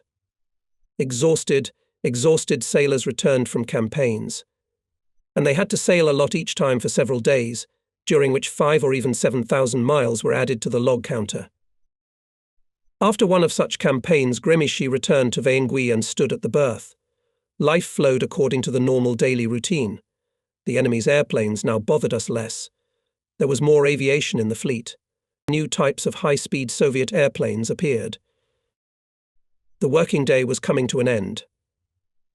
There was an evening inspection at the Uta. Unit commanders announced the combat training plan for the next day. The crew was disbanded for rest. Many had already had time to lie down in their bunks. Day watchmen turned on the night lights. But no one was awake, waiting for the latest news. Newspapers at that time were not regularly delivered to the ships, so the radio was the main source of information for us. Sailors were impatiently waiting for news from the fronts. By this time, our army was continuously increasing the force of strikes against the enemy. Reproducers spread the familiar voice of Leviton. The sailors fell silent, and suddenly we heard something none of us expected. For bravery in battles with the German invaders, for fortitude and courage, for high military discipline and organization, for the unparalleled heroism of the personnel, to award the Guards rank to the squadron destroyer Gremieszki of the Northern Fleet. There was no silence in the cabins. A squall of wind blew the sailors out of their bunks. With the new deputy on political part, Lieutenant Captain P. I, Belosov, we go around the premises, congratulate people on the joyful event. Our ship was the first of the destroyers of the Northern Fleet, was awarded the high rank of Guards. In the morning, sailors gathered at the yurt. The meeting opens P.I. Belosov. When I then read out the order on awarding the ship the Guard rank, the loud hurrah for a long time is not silent over the bay. Speaking at the rally, sailors, petty officers and officers thanked the party and the government for the high honour and trust, talked about the responsibility that the crew of the honorary title. At the party meeting held on the same day, the ship's Partorg Lebedev warned the communists that it was necessary to work even more with people. That day a few more of the best sailors were accepted into the party ranks. Our party organization was constantly replenishing its ranks. Communists were the backbone that cemented and united the collective. To the credit of the party organization of the ship, all its members were an example in battle and work. Lebedev played a great role in strengthening the party organization. Before the Patriotic War, he was a Partorg of one of the large factories in Leningrad. A man of great experience, he quickly got used to his new job. Our Partorg knew people well. He deeply studied the complex ship's equipment. Most of the time he was at combat posts. In battle he was always in the place where it was the most difficult. Sailors respected him, listened to his every word. Soon came a solemn day for Gremeni. Sailors built a large assembly. New black and yellow Guards ribbons flutter in the light wind on sailors' visors.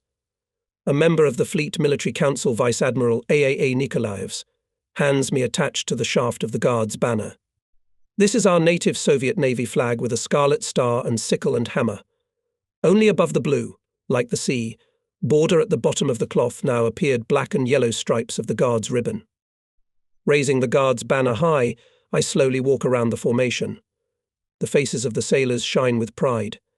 And then the sailors kneel down and, following me, loudly repeat the words of the Guards' oath. We swear to the motherland to beat the enemy even harder, not to spare our lives for the sake of victory. With our lives we swear never to retreat before the enemy. We are ready to accept death, but not to tarnish the honor of the Guard's banner. For the happiness and freedom of our fathers and mothers, wives and children, we, the guardsmen of the destroyer Gremyshchi, will go forward, and only forward, until the complete destruction of the enemy. To the sound of the anthem, Guard's banner soars on the aft flagpole Gremyshchi. And a few hours later the destroyer was already at sea. In Arkhangelsk we received 4 transports bound for Murmansk. Gremyshchi was drawing a zigzag, covering the caravan from the sea. Approaching the Tursko-Orlovsky lighthouse, we received a message from the shore post an enemy submarine was detected not far to the northeast. We started to search for it. Soon acoustician Sergeyev found it. The first series of depth bombs flew into the sea. Again and again we bombed the suspicious area.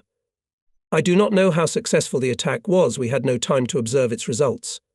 Having caught up with the transport, the destroyer took its place in the convoy. To finish the boat came our boats from Punoy. The caravan arrived in Murmansk safe and sound. The ship was still most of the time at sea, escorting caravans of ships.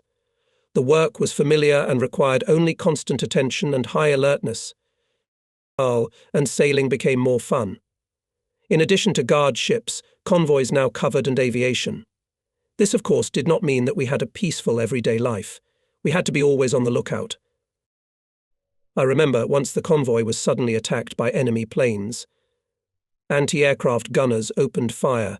The ship continuously maneuvered, dodging the blows and trying to protect the transports. Around the ship rattled explosions of bombs dropped by Nazi planes. In the heat of battle, we did not immediately notice that the impact of the blast wave broke the attachment of depth bombs, and they rolled on the deck. Here, at the stern, a smoke bomb pierced by a shrapnel caught fire. This threatened great trouble from the burning checker could catch fire and others, and next to the checkers were depth bombs. The explosion of one of them was enough to destroy the ship. The first to notice the trouble was Petty Officer of the 2nd Article Kirillov. Not paying attention to the whistling of shrapnel, he rushed to the burning checker. The thick smoke ate his eyes, took his breath away. The smoke-forming mixture from the punctured checker spread across the deck. Combining with the air, it became very hot. The petty officer's legs were burning, but he still reached the checker and threw it overboard. The comrades who had arrived secured the depth bombs. The danger was averted. The crew parted with many sailors as experienced specialists. They were taken to other ships to train young people. For some time there were not enough people at the battle stations. Discussing the situation, Komsomol members of the artillery combat unit made a proposal each sailor to learn a second specialty. This idea was submitted by a communist petty officer of the 1st Article Nikifor Phil. The initiative of the artilleryman was taken up by sailors of other units. Signalmen began to study radio engineering. Artillerymen mastered the specialty of mines, etc. They studied seriously and diligently. After a while, many sailors successfully replaced their comrades at adjacent combat posts. This patriotic initiative, started on the Guard's destroyer, later spread to all ships of the Northern Fleet. The officers of the ship worked in friendship. They tirelessly taught their subordinates, and in battle served as a model of courage and skill for them. The situation forced us to constantly search for new things, both in the ways of using weapons and equipment, and in the methods of training and education of people. It was not so easy. There were some outdated attitudes clinging tenaciously to the Navy. Worst of all, that these outmoded, not justified in the combat situation provisions were still preserved in the instructions and manuals.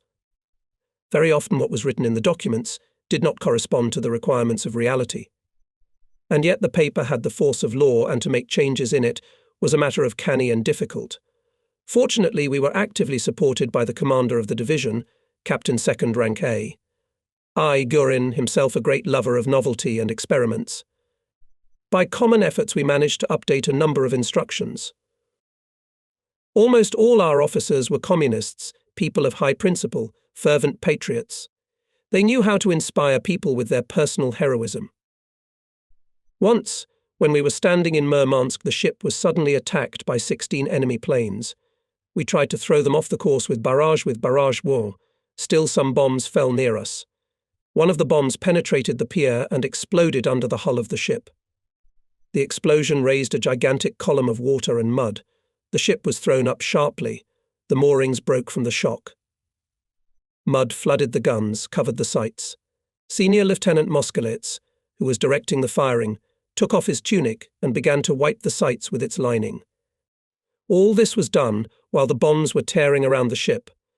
Encouraged by the commander's bravery, the anti-aircraft gunners opened a hurricane fire. In the same battle I witnessed such a case. A young machine gunner, for the first time caught in such a fight, confused and fired into the sky without aiming. Noticing this, Senior Lieutenant Vasiliev grabbed the machine gun handles from the sailor's hands and started firing himself, forcing the sailor to feed the ammunition. It was really a study by ostentation. When I asked the sailor after the battle if he was scared, he said, "It was scary, but now I am ashamed. The senior lieutenant taught me a good lesson. Thank him. And you can trust me, I will no longer be confused in battle." I myself was now convinced that this sailor would never get cold feet again. In October, the Barents Sea is rarely calm.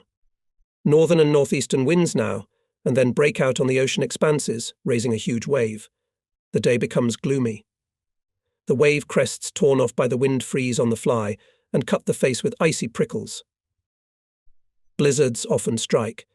Usually they come in strips, that's why they got the name of snowstorms. It is difficult for a navigator in such weather. Visibility is reduced to zero, and the polar night begins to take its rights. Days become short, dim and more like evening twilight.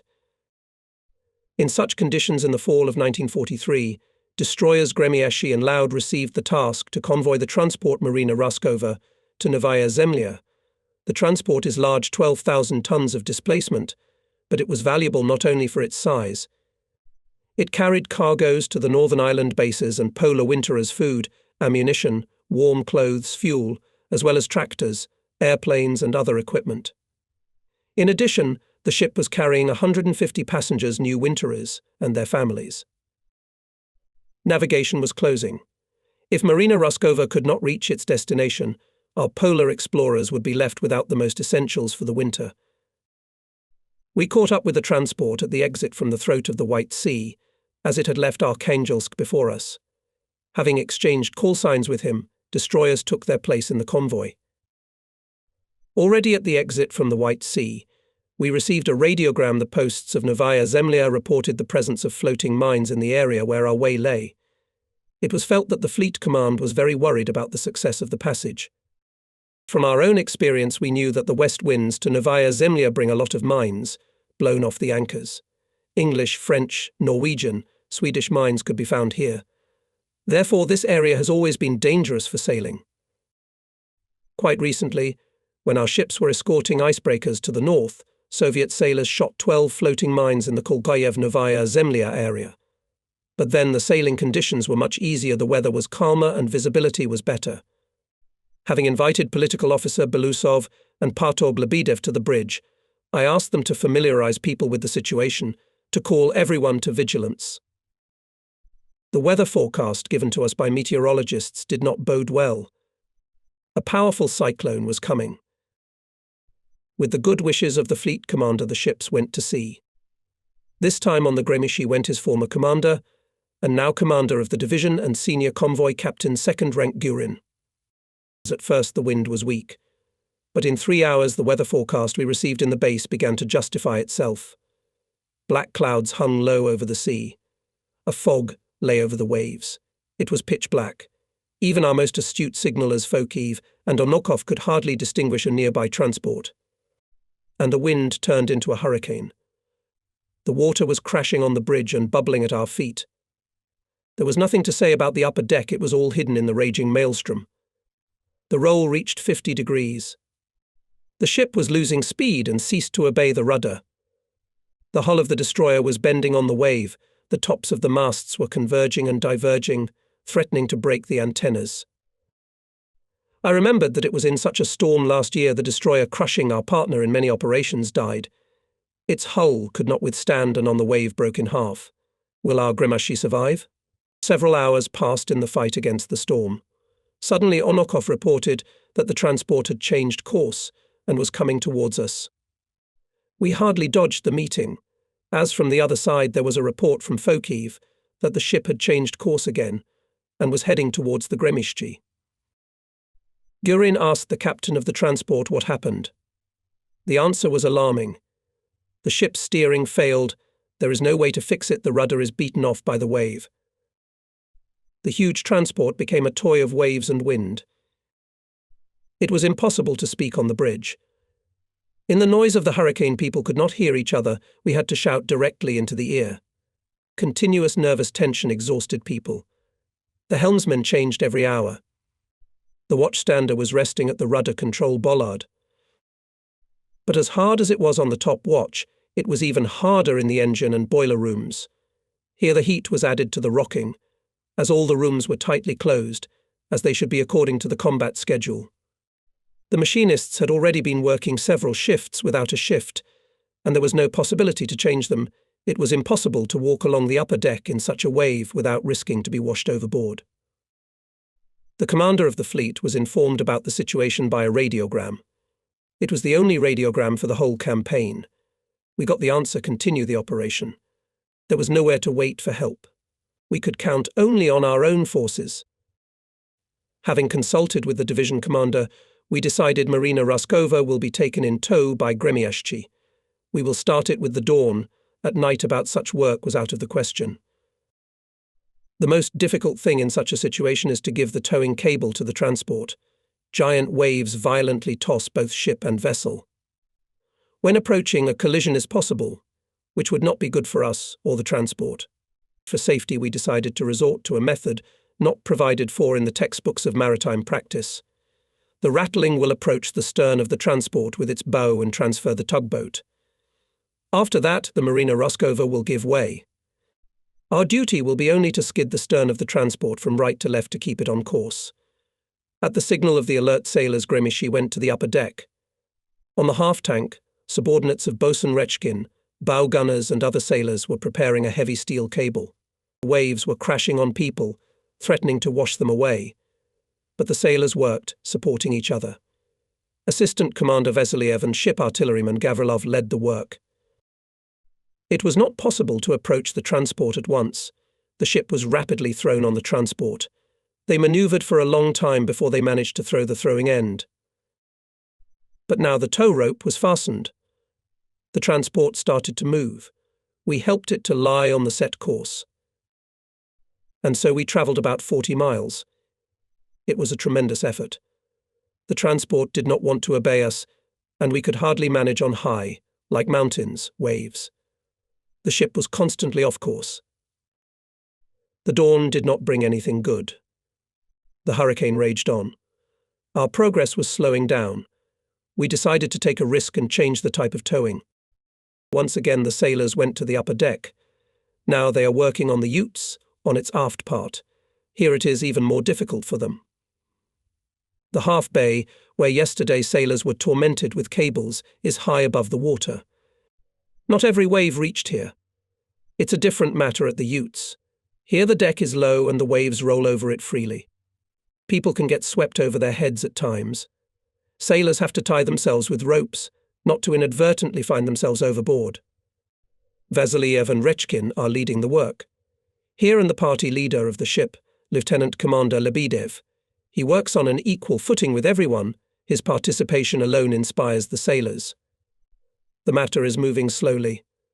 The wave scatters, tangles cables. Choking, stiff from the cold in soaked clothes, sailors again and again untangle steel ropes, stack them on the deck. Cautiously approaching the stern to the bow of the transport. The slightest misstep, and we will be thrown on the ship, smash the ship's stern, break the propellers and rudder. We work our machines backwards and forwards. Thousands of stroke changes were required for the machinists to keep the ship at a given distance. I remember with gratitude senior machinists Marchenko and Rizhov, who stood at the maneuvering valves and instantly executed the commands coming from the bridge. While we were taking the transport in tow, Gromky was guarding us.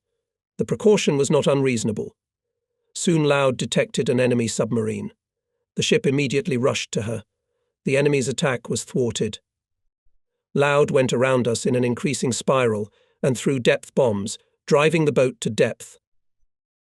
After several hours of work, 4 4-inch steel ends were fed to the transport and secured to the ship behind the 4th gun.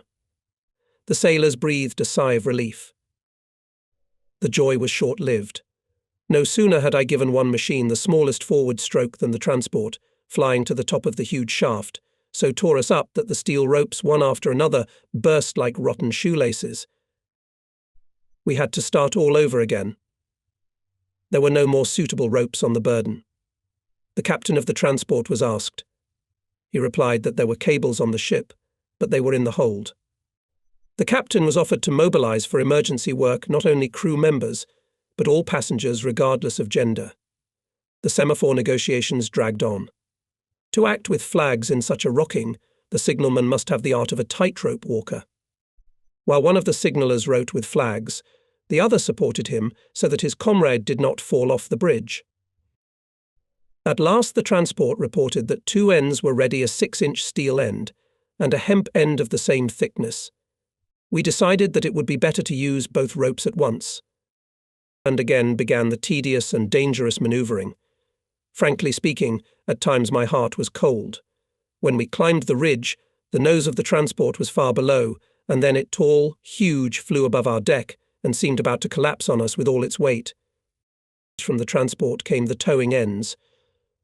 They were long and sagged a lot. It softened the jerks. Towing began.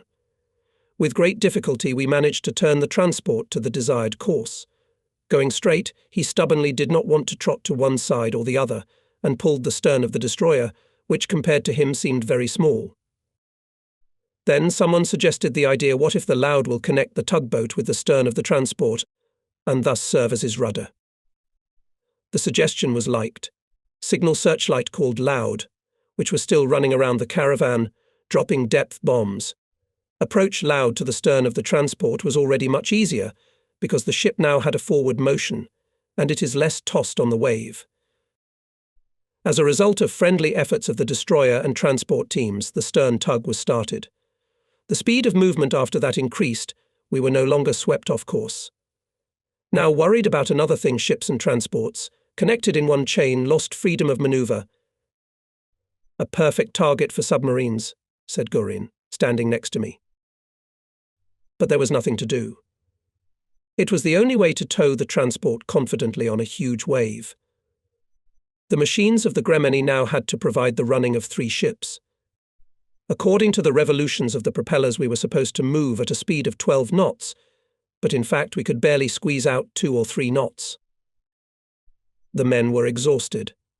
Despite the danger of attack by enemy boats, I was forced to let some of the sailors rest. The sailors went down to the cabins, changed into dry clothes, but no one dared to sleep downstairs. Having taken bunks, people laid down closer to their battle stations. Those who managed to grab a place by the chimney on the Rostraks were considered lucky. It was drier and warmer there. For 2 days the crew had not received hot food. It was impossible to cook it in the terrible rocking conditions. And we on the bridge forgot the last time we had a real meal. When hunger became absolutely unbearable, we chewed dry, hard as a stone galettes. And our surprise was great when the messenger brought hot potatoes in a uniform. The boiler machinists had managed to boil them. We ate them without bread and salt, and I had never tasted a tastier meal. The unexpected lunch raised the mood. We heard jokes and laughter. It seemed that the storm became weaker and our speed increased. In fact, new trials were waiting for us. It was still a good 100 miles to the base, and we were running out of fuel. The oil pumps were more and more often taking air instead of fuel oil, and then the nozzles in the boilers went out. To avoid this, all the fuel was collected in 2 tanks, and the rest were filled with outside water, expecting to reduce the rocking of the ship.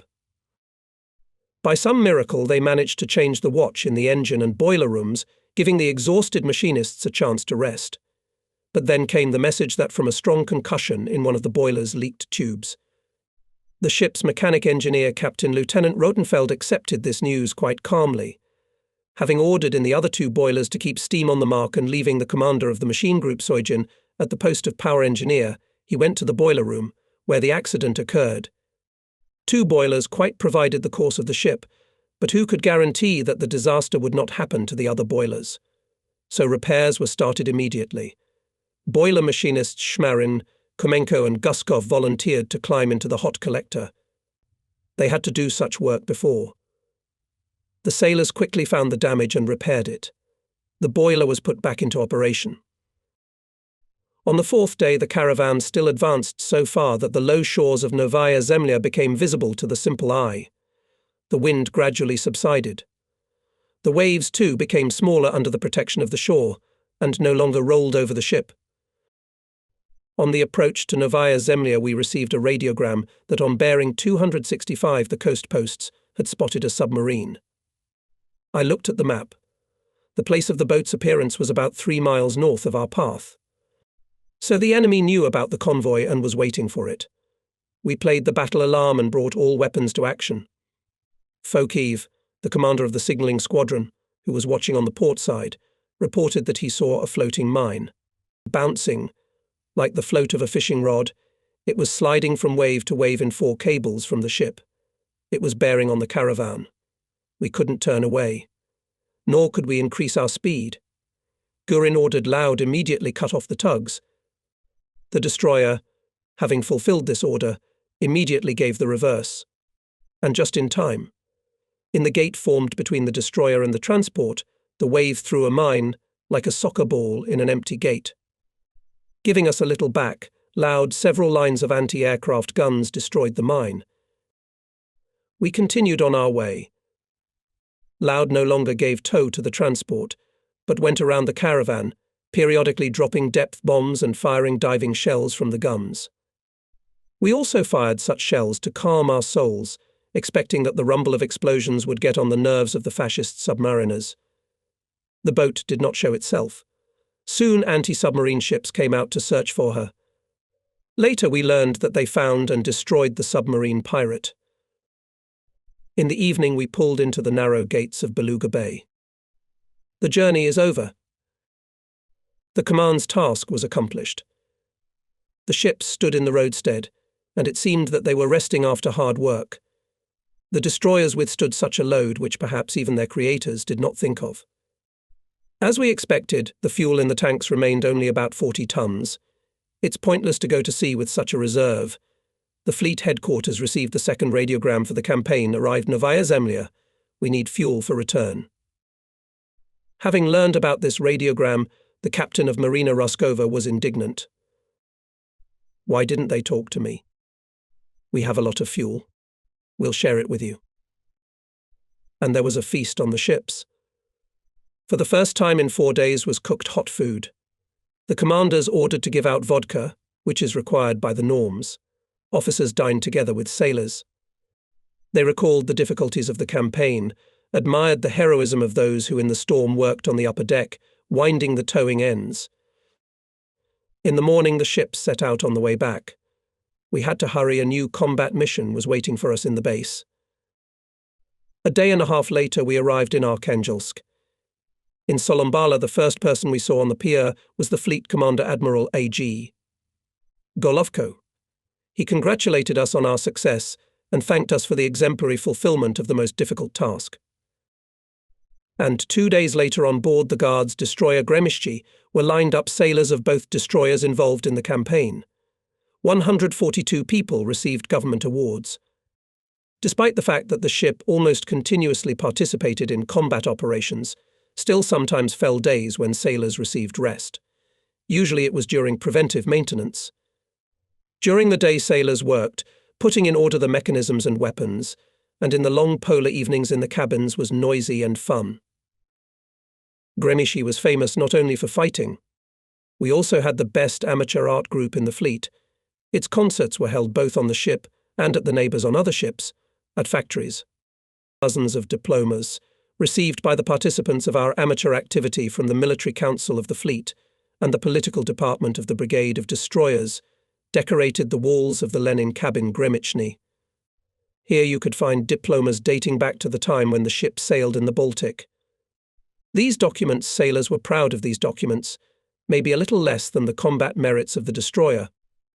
Evenings of amateur art were a wonderful recreation. and at the same time a kind of school sometimes from the stage fell such poisonous ditties in the address of negligent sailors that acted stronger than any punishment. Those who got on the tooth to our artists for a long time remembered the public criticism and tried not to make the same mistakes from now on.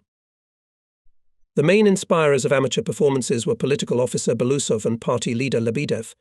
They searched for talents, of which there were many on the ship, helped in the selection of repertoire, supported amateur enthusiasts in every possible way. The musical production song about Grémichy was a special success.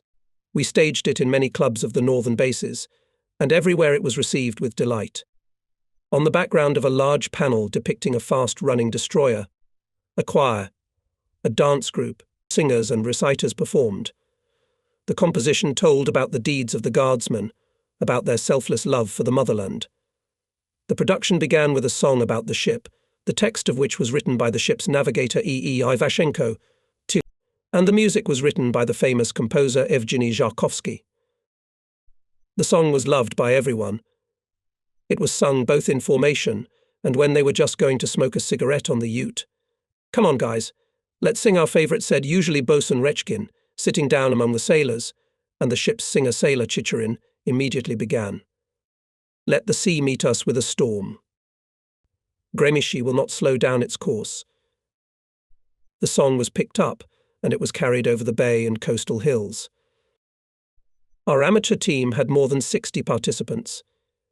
There was a large choir, a mixed orchestra, a dance group. Our artists helped a lot writer N. Panov, the author of a number of works about the life of the fleet. He lived on the ship, and in the evenings willingly engaged with the sailors. He wrote ditties for the ship's couplets, poems and humorous stories, which were very popular. Performed our amateur performances and before the sailors of foreign fleets. Their success was extraordinary. Each number, as a rule, had to be repeated twice. The friendly family of sailors of the Gremychny was passionate about sports. The stadium in Poliani is carved among the rocks above the bay. One side of it, which faces the sea, is blocked by a high net, so that the ball during the game could not fall into the sea. The stadium has no grandstand. Spectators sit directly on granite terraces carved into the rocky slopes. That day there was an unimaginable noise over the stadium. There was a soccer match between the team of the Guards destroyer Grémichy and the British. The first half ended with the victory of the guests. During the break we approached our goal, which was defended by the assistant commander of the ship, Senior Lieutenant Gavrilov, who replaced Vasiliev, who received a new appointment. The captain of the team, Sailor Lapshinov, a fine soccer player and a favourite of the crew, explained something to the players of the team, and they listened very attentively. The referee's whistle called the teams to the field to continue the game, and the fight resumed. The English are avid soccer players. Not by chance England is considered the birthplace of this sport. Our sailors were initially afraid to compete with foreigners, but then friendly matches between the teams of our and allied ships became a custom. Each such meeting aroused great interest. On the days of the game, free-from-watch sailors rushed to the stadium, taking with them everything that could whistle, rattle, bang horns, basins, buckets, whistles of various systems. At the sharpest moments of the game, all this was set in motion, and the noise was deafening. And so it was now, especially since the preponderance on the field was already tilting towards the Soviet Guards. The final whistle of the referee recorded the score 4-3 in favour of the Gremychny. On the ship we had 2 soccer teams. One, staffed with the best players, took part in the fleet championship. The second, less strong, was practically its double. The coach of both teams was Sailor Lapshinov. It should be said that soccer on Gremyashchego became the most popular sport. Games were played in any conditions and on any grounds, up to the fact that the gates were replaced by piles of clothes removed from themselves players. But in all cases the game was strictly according to the rules, which was vigilantly monitored by Lapshinov. Sailors were also fond of volleyball, boxing, rowing. Many times there were held competitions with allies in rowing and sailing. In free hours there was something to do for the sailors. The ship had a good library, which numbered several hundred books and was constantly replenished. Textbooks occupied a prominent place in it. The sailors were eager to learn. Officers willingly helped them in their studies. Many of the sailors who began their service with 5-6 grades of secondary school, at the end of the war managed to pass exams for the 8th and 9th grades. The guardsmen of the Gremini had many friends. Sailors of surface ships and transports, submariners, naval pilots acted shoulder to shoulder, a single combat family. We watched with admiration the feats of our pilots. Aviation increasingly successfully interacted with the ships of the fleet, covering them from the air, participating in the search and destruction of enemy submarines. Especially great help was rendered to us by aviation during daytime, and in the north from Mal to September there is a continuous polar day, and airplanes can operate around the clock. Airplanes flew out long before the convoy left the base and surveyed the sea from the air along the upcoming course of the ships, and then accompanied us to the sea. Usually flying boats were used for this purpose.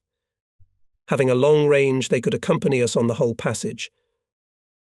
We were escorting a convoy heading for Matochkin Shah when the airplane escorting us near Kolgoyev Island detected a submarine. Returning to the convoy, the pilot signaled for the ships to follow him. He began to make circles over the boat. There was nothing left for us but to bomb this area thoroughly, discouraging the fascist submariners from thinking about attacking the convoy. If flying boats protected us from underwater predators, then the fighter aviation protected us from the air. Without aviation support, surface ships of the fleet would hardly be able to fulfill the tasks assigned to them. In August 1943, from Arkhangelsk followed a convoy of 6 transports in the guard of 3 destroyers. On the approach to Kildin Island, the ships were attacked by enemy planes. There was a fight. To help us urgently flew aviation. Fighter pilots Kurtsankov, Skibnev, Panin, Verbitsky were over the place of battle in a few minutes. Rushing to the enemy planes, they shot down 2 of them and drove away the rest. Having accomplished the task, the Red Star fighters, waving us goodbye, returned to the airfield. The pilots were often on our ships, and when they had a chance they went to sea with us. Sometimes, having returned from a big flight, pilots Sorokin, Panin, Kovalenko hurried to their friends on Gremyashi to share their impressions and joys, and things were getting better and better for them. The aviation of the Northern Fleet made massive raids on the enemy airfields, bombed his rear. There was a strong front friendship between us and the pilots. We jointly accomplished the deed that was bloodily necessary for our motherland. The pier of the submarine was located in Polyarny, in the very corner of the Ekaterinskaya harbour. We loved to visit here, to listen to the exciting stories of submariners about their distant raids into enemy waters. We will never forget how we, destroyer officers, stood on the pier together with our submarine friends and looked out into the bay.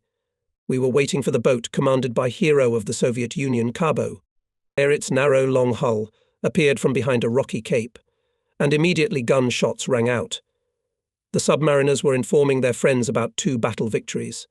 When the boat moored at the dock, everyone rushed to embrace the heroes. We knew many of the submariners well. Together with them rested together and went to sea. The destroyers often escorted the boats on distant trips to the coasts occupied by the enemy, guarding their fighting friends from enemy planes and gunboats. In turn, the submariners more than once helped us out, attacking Nazi ships and providing valuable information about the enemy. Breaking out of our embrace, Cabo hurried to tell us that in the area of the port of Vard accumulated a lot of enemy ships. This was a very important message. The next day the destroyers headed for Vard, together with the destroyers in the operation took part and the boats that were in position. The boat of hero of the Soviet Union, Lunin, entered the harbour of one of the fjords and sank the transport that was there, and then surfaced and from the guns destroyed several boats, taking prisoners. The actions of the submariners diverted the attention of the enemy. Taking advantage of this, the destroyers launched a torpedo strike, as a result of which the enemy lost 2 more transports. It was a real combat partnership. Submariners were frequent and welcome guests on our ships. We organised joint recreation evenings. Everywhere the guardsmen of the Gremini had friends. We felt their elbow all the time. And what inspired us most of all, gave birth to indomitable energy, was the consciousness that all our great nation was with us.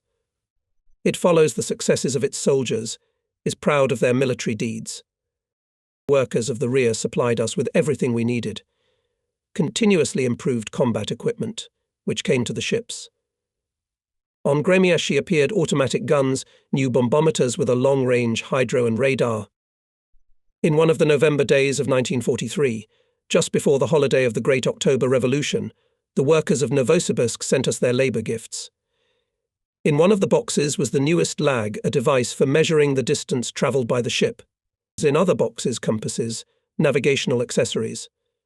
And on each gift there was a nickel-plated plate with the inscription to Gremreneni from the workers of Novosibirsk. In their letter, the Novosibirsk workers instructed the sailors to beat the enemy even harder in order to expel the foreign invaders from our land sooner. There is nothing to say how happy and excited we were with these gifts from a distant city. We assured the people of Novosibirsk that we would honorably fulfill their order. For almost 2 years I had a chance to command the Gremieshi. I travelled tens of thousands of miles with its sailors. These were difficult, tense and dangerous campaigns. But I can safely say that I have never felt such satisfaction with my service. Wonderful people were on that ship. Dignifiedly, proudly they carried the guard rank, and by their military deeds did a lot for the approaching victory over the enemy.